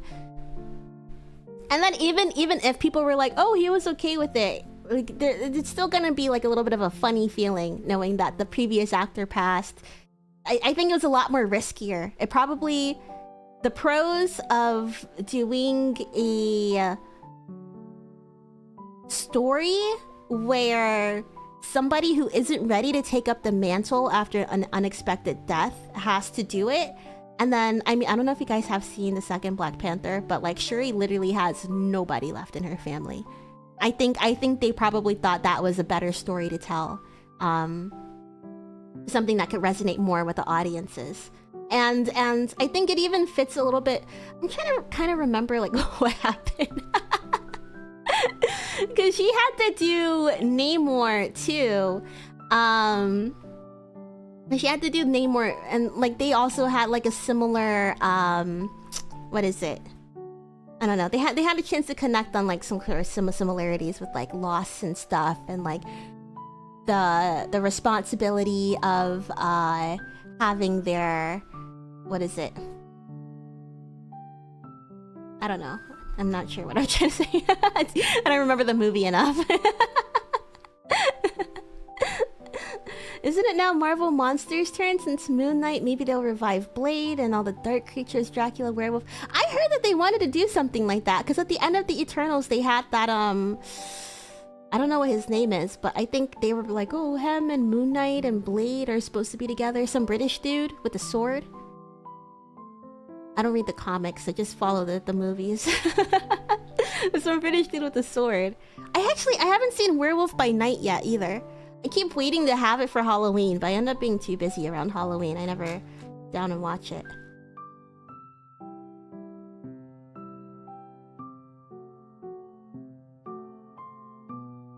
Yeah, I think if you think too hard about like, oh, how did T'Challa die and stuff, then maybe it becomes a little bit flimsy. But I think, you know, sometimes you have to make narrative sacrifices in order to tell a better story. I do think that if they kept T'Challa and just recasted him, I don't think that the story... I mean, then again, it would have changed so much. Like, you don't know what direction it's gonna go. But I think that the story that they told in Black Panther 2 was something stronger than they could have put out, if that makes sense. With just recasting and continuing business as usual. I think having it as an emotional story, especially because, like... Black Panther meant a lot for black folks. Oh my god. My grandma and my aunt, they have not seen a single MCU film, but they were like, oh, we gotta go watch Black Panther. You know? Entire time in the movie, they were asking questions like, what's going on? Who's this? What's that? You know? And I think to have that sort of closure too, just to be able to like resonate with their audience too. I don't know. Marvel recast Hulk. Yeah, like I said, it really just depends on the story, right? I think that they had a better story on deck for, you know, not recasting, but passing on the mantle. Maybe they weren't able to come up with something better. Think about the writer's room, guys. Think about what's going on in the writer's room. It's not always as simple as like, oh, we'll just go find a new guy to do it. Sometimes there's a better option on the table.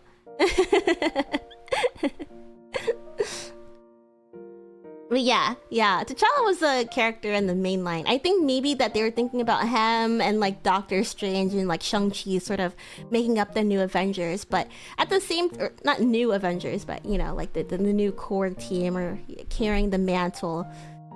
But at the same time, I feel like maybe that they're also just not quite sure what they want to do either. It takes a lot of what do you call it? Time, I guess, for them to put this together, and maybe they're like not even sure what's gonna stick. They're probably trying to follow the money instead of trying to follow their heart. That's the kind of vibe that I'm getting. Oh, which character is gonna make us the most money? And I mean, like, Shang-Chi's been sat on the show for how long? We haven't seen him for how long? I think he would have been fine to carry. Like, he's charismatic. And it seemed like Simu Liu, like he's a little obnoxious sometimes, but... You know, obnoxious people exist. Doesn't make him a bad guy. I don't know. I think they're probably just taking their time with stuff. Not really... I don't think that they know what they're doing right now. I mean, I think now maybe they're recalibrating a little bit better, but...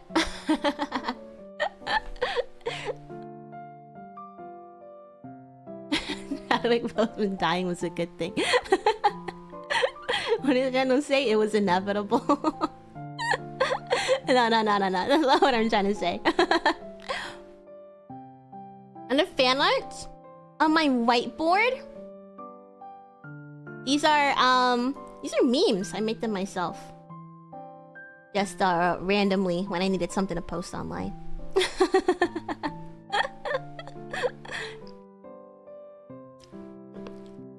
Yeah, I agree. They didn't really give anybody a reason to care. That's why they have to find somebody to carry the torch. Like I said, Doctor Strange or Shang-Chi. So that way you can follow them on their journey. Because previously... Sorry, I'm eating candy right now. Previously, it was... like, Iron Man was the heart of the MCU, right? There's no heart, there's no face of the MCU right now. It kind of feels like they're just sort of going on their bingo card or like their victory lap a little bit, while trying to build up the universe, but also being like, hey, look, we're acquiring this, we're acquiring that. Here's your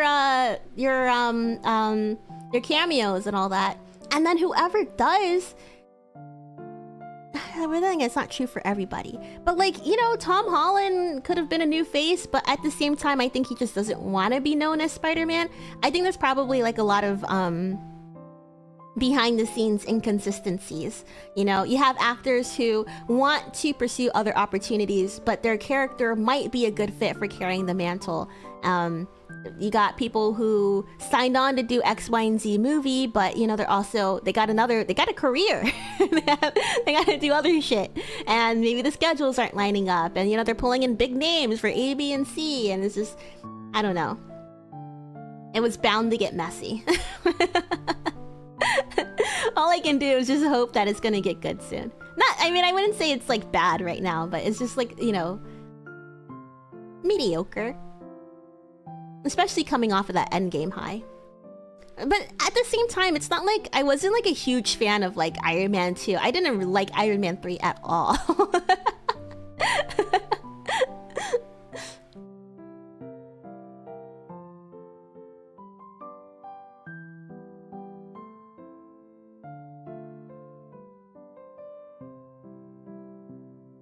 He's not a good person. When he asked the normal person, do you know this actor? I'll get a no. What? What do you mean?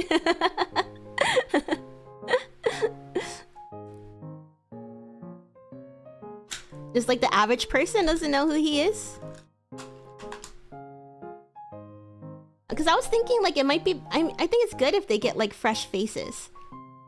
Because then that means that their schedule's not going to be as heavy and they could commit more to the MCU. Get things done a little bit faster. I mean, because like... What else could we say? Like, if you showed the character America Chavez and you're like, do you know this person? Or even like Kamala Khan, or... I think most people would know. Yeah, I don't think it has to be like a big face Hollywood actor to carry the torch. I think they just have to have a compelling character and have the free time on their plate. That's why I think like having somebody that's a little bit underrated to carry the mantle would be better. Because then they're gonna have time. And a less amount of opportunity. Like they can have the time to focus on the MCU and help build it up, just like the same way that RDJ did. I mean, yeah, he was working at the time, but like Iron Man was his career revitalizing role. Why is McQueen and Turbo there? we had a little bit of a chat about their movies.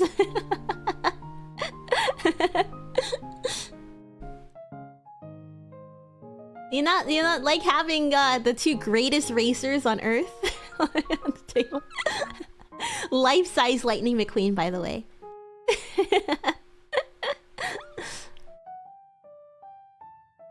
Iron Man 3 sucked because there's hardly any Iron Manning. Yeah! I remember like being very disappointed by the end of it. And wasn't that the one where they're like, oh, the Mandarin is actually just an actor? I mean, I guess I didn't really mind that twist. It's not like I have any emotional ties to the Mandarin or like his impact on Tony Stark's story or whatever. But it did feel a little disappointing. Just how I don't know. Because maybe I just wasn't understanding the themes. Because at the end of that movie, I remember he blew up all of the suits. Because wasn't he making them obsessively at that point? Because he was scared of what might happen with like another alien invasion. Which is crazy to say. He was making the suits obsessively, and then he blew them all up, right? Was that it? Something like that. I just remember thinking like, okay, well, you don't have to blow them up, like. But I guess it's better if he does, because what if they end up in the wrong hands? I don't know. It's been a while since I watched that movie, but I remember thinking like, well, blowing it up, like I'm sure that there's other ways to go about this, Mr. Stark. Marvel's What If is great. Actually captures a lot of the spirit of the original Avengers. I love What If. I don't know if I think I watched some of it last year. I don't remember if I finished it, but I'm very excited for season 3. I'm sad it's gonna be the last one. I think this is something that they could, keep going and be really creative with. But maybe it's just not worth like the time and the effort. I don't know. I think What If is a fun thing that it should be a mainstay. Give people, because it will give people the opportunity to get introduced to characters that they might not always, watch. Because I think there was one, I saw a preview for one this season, like, oh, what if Agatha was like a Hollywood star, right? Maybe someone who's a fan of general MCU will be like, oh yeah, I'll watch this. And then they see bits and pieces of Agatha. Oh, it's like watching clips. A little bit. They're like, oh, this Agatha character is interesting. I'll go watch her show. I don't think that there's enough of an ecosystem right now, like how there was before. Before it was very linear. One movie leads into the next movie, which leads into the next movie. Or you have like multiple movies that are going to overlap in the big team up. I think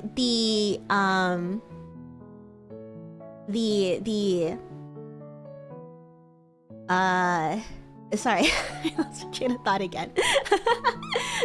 There's not much of an ecosystem because not only is there too many heroes to follow, there is too little like follow through with plot lines. You're not really seeing the payoff as you would in like other movies, right? There seems like, oh, I gotta watch this to get to know. Actually, I don't know. I can't really say from the perspective of like, oh, you don't need to watch A, B, and C to go watch the other ones, because I've seen them all. I don't know. It'd be cool if they do that for MCU. Ditch the single continuity and get weird and have fun without worrying about canon. I agree. I feel like that's what James Gunn said that he was gonna do with I think he said that they're going more for like a Star Wars well, actually no, never mind. That's completely opposite then. But yeah, I think if they want to stay with the multiverse, but I have a feeling that they're gonna destroy the multiverse. I don't know. Maybe that's why What If is gonna end.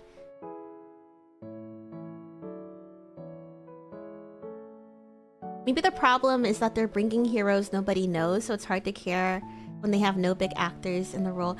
I have to disagree with that, because they brought in Guardians of the Galaxy, and like, wasn't that one dogged on ridiculously? And Iron Man was like also dogged on. They were like, why are they making a movie about Iron Man? Why are they making a movie about Guardians of the Galaxy? Like, nobody knows who those guys are.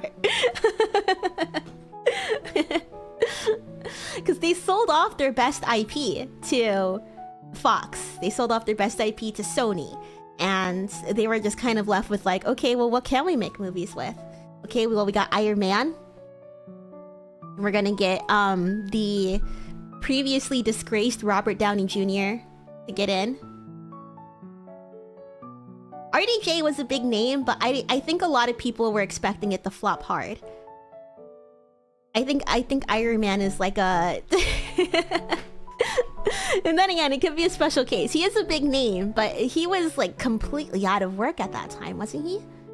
And he really had to prove himself to get that role.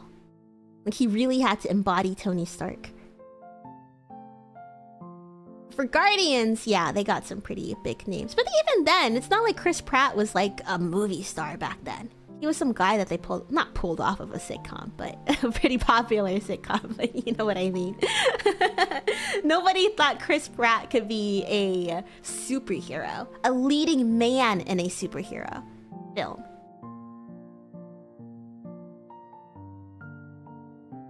Yeah, completely agree. Completely agree. Huge leap of faith to have him flagship the entire thing. And that's why I think, like, you know, because it doesn't matter about having like the big face or the big name. I mean, I think to a degree, but people start off somewhere. And especially with the Marvel film, you just need somebody with that charisma to be able to lead and take the mantle.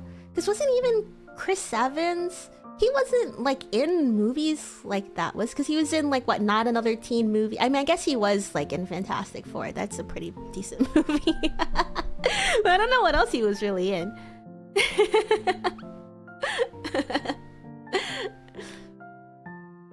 Someone said bring Chris Pratt.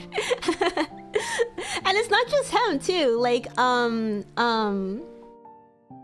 the only name that's coming up is Dennis Reynolds, but you guys know who I'm talking about.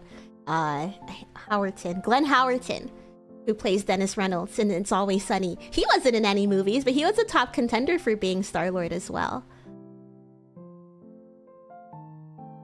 And then you had Dave Bautista too. Of course, you had like Vin Diesel, Zoe Saldana, and Bradley Cooper, but like, let's be honest, like, they're kind of covered, right? They're kind of covered. Red Jorg, hello, welcome. Hope you're having a lovely afternoon. Lego Marvel carried me for a long time when it came to know. Yeah, oh my gosh, I love Lego Marvel. For me, it was Marvel Ultimate Alliance. I don't even know how many characters there were, but it felt like a whole lot. That was my first introduction to Deadpool, actually. Marvel Ultimate... But I didn't get to know the characters as well as I wanted to, because my dad forced us to be the X-Men all the time. Because if you're all, like, the same characters, like, from the same team, you get, like, a stats boost. So he's like, no, I want to be Wolverine, so you guys gotta be the X-Men. We can only pick other X-Men characters. I'm like, well, what if I want to be Thor or something, you know? What if I want to be the funny guy with the guns? I was not allowed. Oh no, that's Ultimate Alliance 3. Ultimate Alliance character list. I wonder if they have it for the first one. It didn't even seem like... No fucking way. They had Moon Knight on this? No, I need to see. I need to see like a web page. Okay, I'm gonna pull up the web page. Appearances, cast. Bro, this fandom website has so many ads. Fuck off. Fuck off. Okay, to spare you guys from this ad barrage I'm getting. The playable characters that they had: Black Panther, Blade, Captain America, Daredevil, Deadpool, Doctor Strange, Elektra, Ghost Rider, Human Torch, Iceman, Invisible Woman, Iron Man, and War Machine. Oh, they even had a US agent variant for Captain America. Luke Cage, Mr. Fantastic, Carol Danvers, Miss Marvel, Spider-Man, Nick Fury Sr., Silver Surfer, Spider-Woman, Storm, Thing, Thor, and Wolverine. Oh, they had specific versions too. So you also got Colossus on, because I played on the PS3, so there's Colossus, and Moon Knight was also on there, but it seemed like so much more characters than that. I had to be Storm. I was Storm all the time. I think my mom wanted to be like Invisible Woman or like Miss Marvel. I think my brother was Cyclops. I don't remember who my mom had to be, but yeah, we had to be the same team. So we could get the boost. This is so stupid.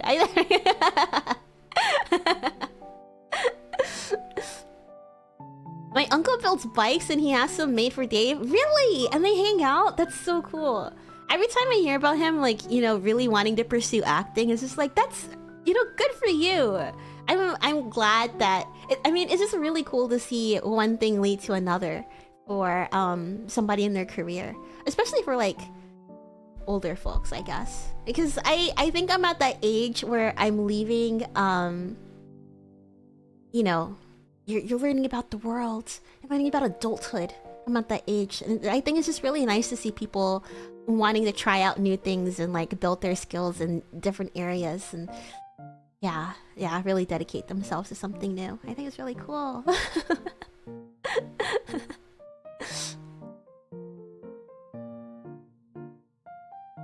Making people conform to be something that they don't want to be is a very X-Men. I should have told him that. But Dad, I want to play as Deadpool. Sometimes he'll be Daredevil, but I don't remember what kind of teams there were for Daredevil. I don't know. He would just be like, no, you can't be that character. But this came out, at least when we were playing it, was like way before, like I saw the Iron Man movie. This came out, what, in 2006 it says. Oh, with the PlayStation 3 really shortly thereafter. So maybe 2006, 2007? Either way. I was very surprised. It took me a while to get adjusted to Samuel L. Jackson's Nick Fury, because all I knew was Nick Fury from Ultimate Alliance. The white guy with hair. Couldn't be any more different.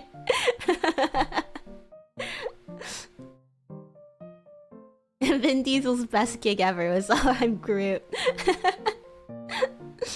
And he got to do it in multiple languages. How amazing.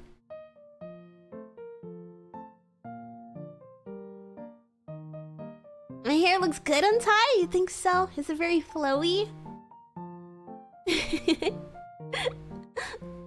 Yeah, your uncle's so lucky to know Dave Bautista.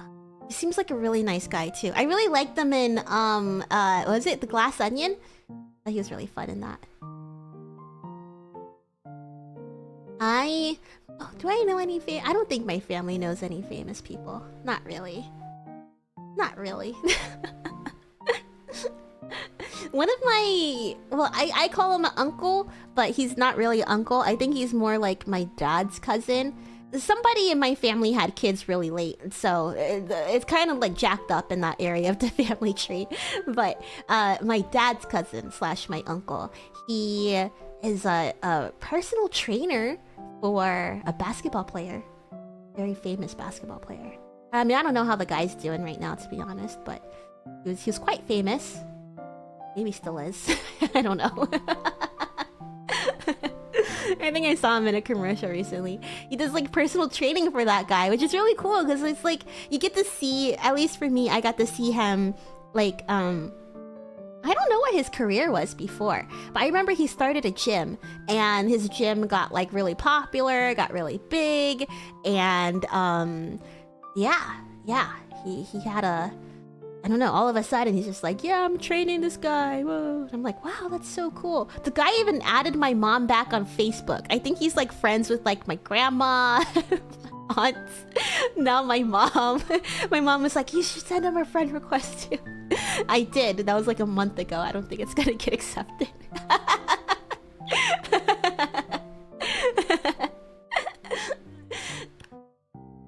I don't know. Have you guys ever met anybody famous? I haven't. I guess I have kind of met people that were famous. I met when I was in elementary school. I was in 6th grade. Okay, when I was in 6th grade. Do you guys remember Corey in the House? Corey in the house. You guys remember Corey in the House? You remember America's Angel? That's America's Angel. That's what they call me. Madison Pettis. I don't know what she's doing now. She was in Corey in the House, and she was also in, I think it was The Tooth Fairy with Dwayne The Rock Johnson. She came to my school to like talk to us about like I don't know, something. I don't remember what she said. I remember like they told us, oh yeah, she's gonna come to school just to like do something nice for you guys and give you guys a talk. And I remember I googled her. I was like, she's like 2 years younger than the rest of us. Oh, it's the game plan. Oh, okay, yeah, exactly, her. Man, the game plan. Wait, does the game plan have to do with the Tooth Fairy? Why am I thinking of a Tooth Fairy? The game plan. Or maybe it's just because she's wearing a tutu. I don't know. Either way. She came to the school.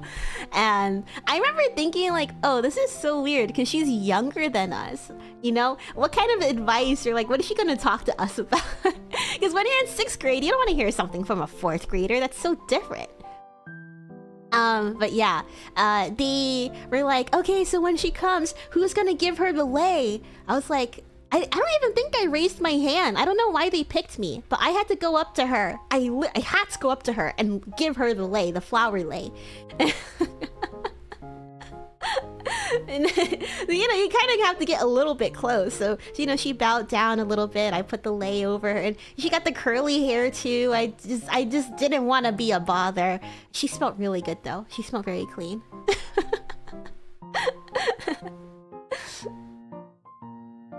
Like once, one of the kids in my class was the child of a famous singer.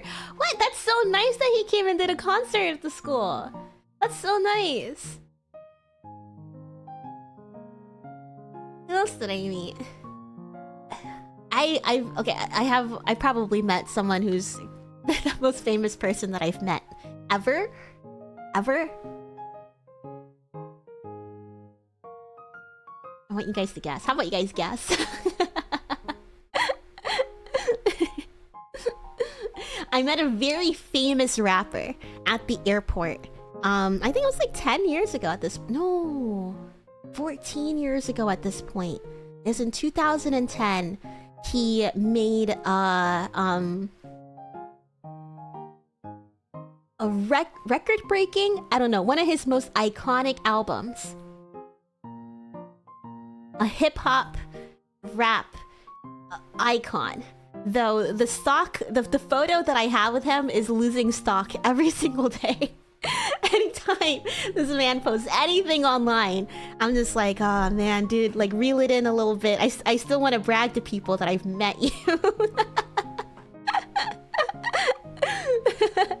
I'm sure that gives it away. In middle school, I met Kanye West at the airport. My mom knew a guy who was like a celebrity handler, I guess, for lack of a better word, at the airport. So he was like, CeeLo Green. Is CeeLo Green controversial? Did he do something lately? I don't follow CeeLo Green whatsoever. I met him at the airport, Kanye West. He was gonna catch a flight He was very nice, actually. Very, very soft-spoken. He was probably like, why is this Asian lady and like her 2 black kids coming up to me? Nobody's supposed to know that I'm here.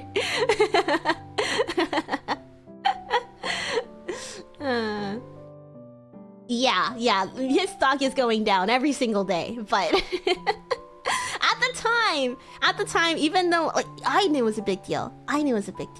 I mean, I grew up on his music. My dad has been listening to him since his first... I remember like some of my earliest memories of listening to his music was when he was doing Through the Wire, which is what he recorded and like really exploded his rap career. Talk to... Stream on that thing.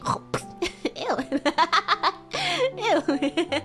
Tyler, welcome. I hope you're having a lovely afternoon. We're just sitting here yapping. Just yapping. That's what I do all the time. Well, not all... Yeah, I guess all the time. My earliest memories is in the car listening to Through the Wire. My dad will always lean back. He probably said this like 4 or 5 times growing up. I'm sitting here like in kindergarten or something. And he's like, oh, you know, he's singing this. You know why it's called Through the Wire? Because his mouth was wired shut, and he's rapping this with his mouth wired shut. Like he would make sure that we knew that fact. I was like, really? But I started listening, and I'm like, oh, I can kind of tell. That he's singing Through the Wire. The Wire. But yeah, we met him. Yeah, I remember after that, for a while, I was like, no, I think whatever he's doing on, like, the stage and stuff, that must just be a character. Because he was, like, really... He seemed shy. He seemed shy, very, quiet, soft-spoken. He wasn't upset that we saw him at all, or that, you know, we asked for his, like, we stopped him and stuff. We got a picture, a really good picture, but, when... I don't know like where that digital file is. We only printed it out and our printer ran out of ink. So I have a picture of that picture where the colors are kind of like muted because there's no ink in our printer. You can barely tell that it's him. But he was he had this big old chain too, gold chain. I remember I was staring at that because he had the white t-shirt on and like a black like zip up. Huge chain of Jesus's face, so blingy. We got the picture and he saw my brother was holding the graduation album. He's like, you want me to sign that? Yeah. Very, very short but nice interaction. And now he's a little cuckoo, so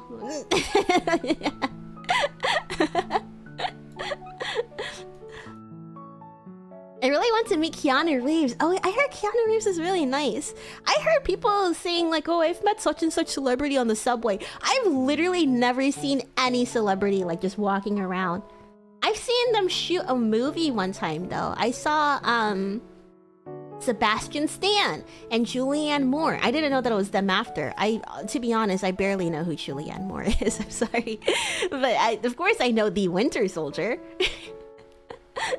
I saw Sebastian Stan filming a movie at Washington Square Park. Me and my friends were at the park. We were visiting for vacation the city. It was before I moved here. And they were like, what did they say? I don't know. I was just like, oh, let's go to the park because, you know, it's going to be our last day here or whatever. We'll go grab bagels and go to the park. And it was like a weekday morning. And I think that's probably when they film. Like, and I think it was September too. So it wasn't crowded at all. I remember we're like, oh, look, it looks like a cool little set. Let's go sit close to them and pretend that we're not paying attention. So me and my friend went to go sit down by the bench and we were looking at them. I was like, that guy kind of looks like a rip-off version of Sebastian Stan. Turns out it wasn't a rip-off version. It was the actual version of Sebastian Stan. It just looked like he had a bad wig on or something. I don't even know what the movie was. Surely it had come out by now. Sebastian Stan, Julianne Moore. The movie came out last year and it's called Sharper. Oh, this is the picture. Like, we saw them, like, I don't know what they were even doing. I think he was, like, approaching her or something. That's what they were filming. And she had to throw her trash away, like, 6 times over and over and over again. They're just like, no, reset it, reset it. Yeah, this is what I saw them filming. It's the haircut. It's the haircut. You can't tell what he looks like. Turns out it was really him.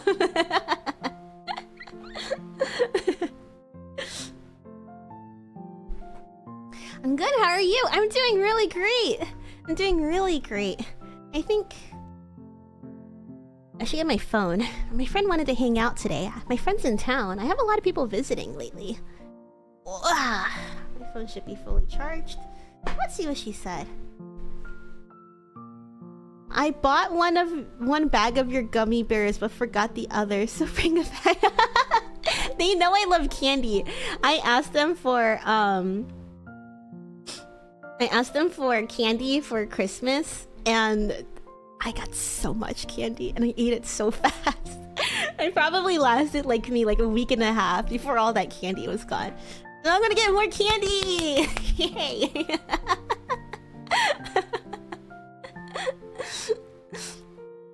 Have you ever seen the film Mars Attack? But it was shot in DC.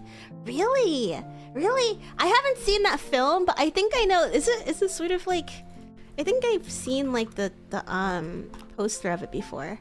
Yeah, with that alien brain guy. I was gonna say, was it puppets? But I can't really tell if these guys are puppets or not.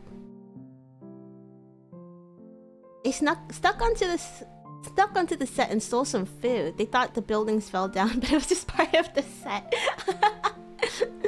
You know, one time I went to my family was visiting Detroit. Did you know?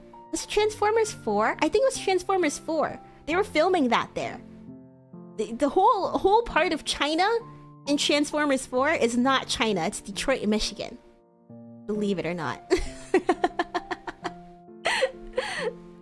We went on to, they have like this little thing called the People Mover, which is kind of like a subway thing. Even that had like Chinese ads and stuff, fake for the movie. But we went on to that because it takes you around the city. It was... I don't know. I might have pictures of it. Maybe I'll have to do... We just look through the pictures one day. I might have pictures of it, but they had like the whole thing. It just looked like straight out of China, I guess. Like they built a whole set. It was pretty cool. And we didn't really get to see anybody famous because they had it blocked off. But they had like a group of people. They're like, all right, action. And boom, boom, boom, explosions. And everybody's running and screaming, ah! And then, you know, once they're out of the shot, they just kind of calm down. It was kind of funny to see. And of course, because they're all in China, like all the extras are Asian. So we're telling our mom, we're like, go sneak in.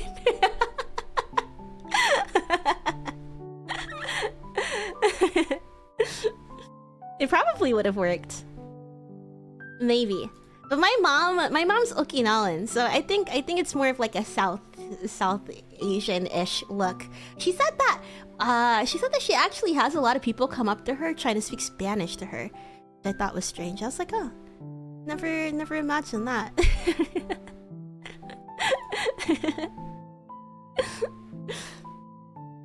Okay, all right. Let's see. I should respond to my friend's text because she texted me an hour ago. She actually double texted me. She texted me at 1 o'clock and then again at 2:30, and right now it's 3:30. And I said, yeah, I'll be free after 4. Okay, I think I should get ready to go. So yeah, let me go ahead and find somebody for us to raid. I was not expecting to chat for so long.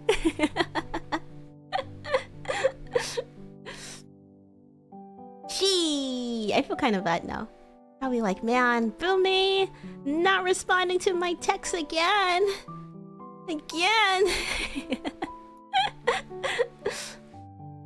My dad said what made them realize it was a movie they saw, one of the actors who plays a retired boxer.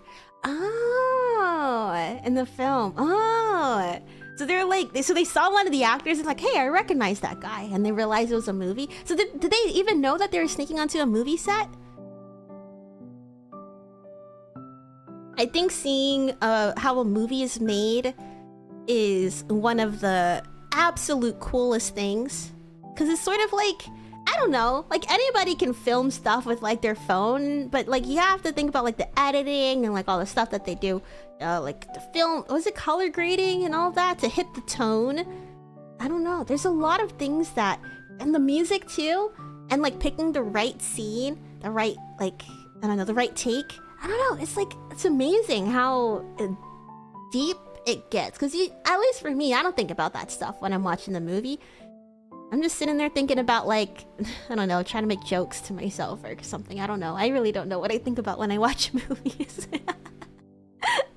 When I'm sitting there and I'm just like, you know, every decision that's made is intentional to strike a certain emotion or to resonate a certain way with the audience so that way they can tell their story. Wild. Wild. How do they do that? How do they do that?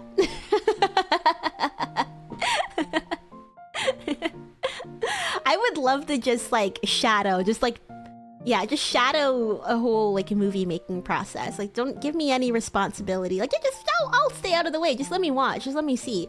I'll come in like a couple hours during every different piece and process, and I want to see how it comes together.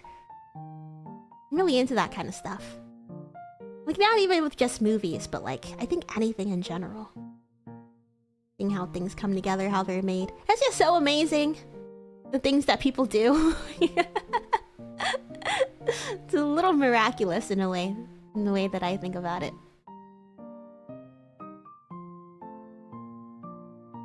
To think that we've evolved, humans have evolved from like fish into making like, not even just like the MCU and like being able to discuss, oh, I think it should have gone this way, I think it should have gone that way, you know? Just to have, I don't know.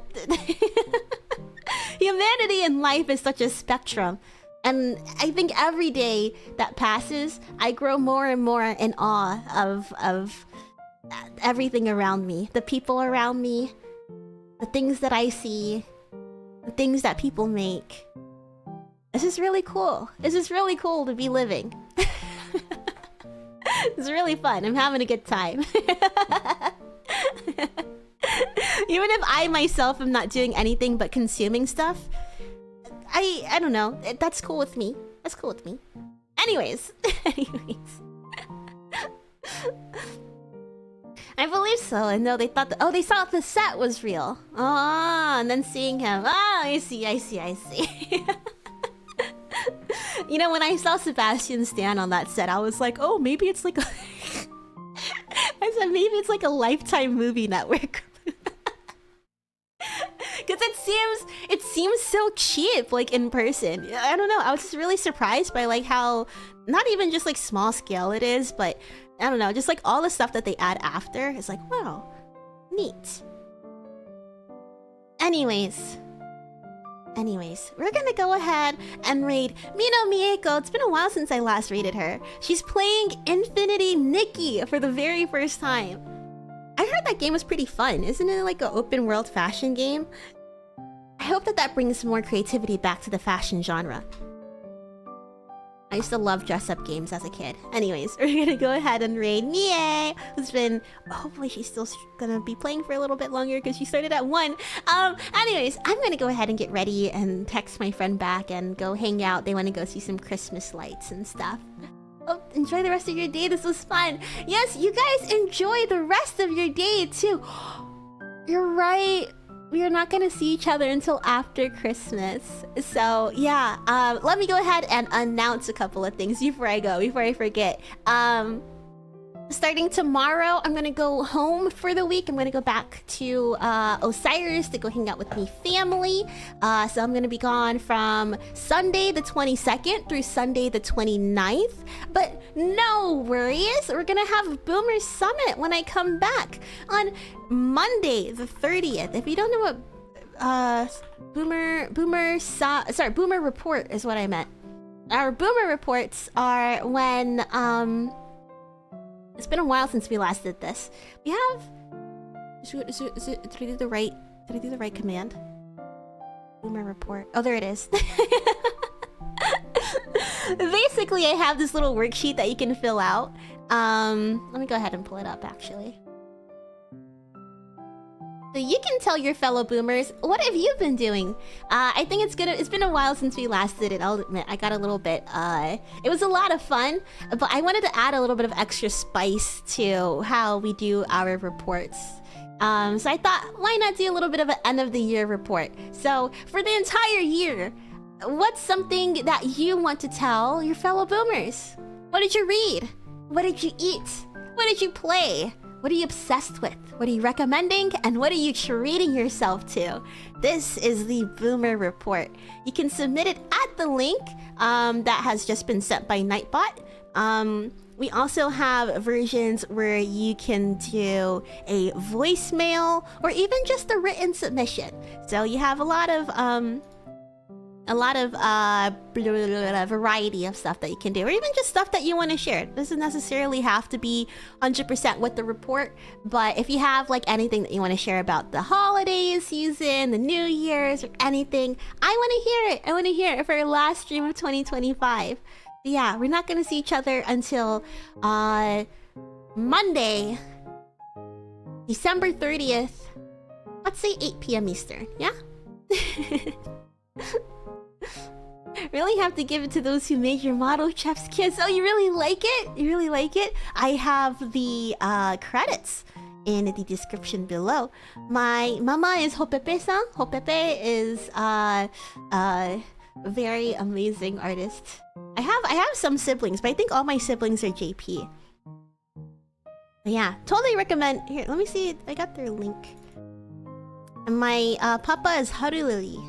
I think I also have some Rig siblings too. But let me go ahead and share my mama. If you like Hopepe's art, Hopepe-san's art, give them a follow. Because I really like their art. I really like their art. I feel very blessed to have worked with them. Yeah!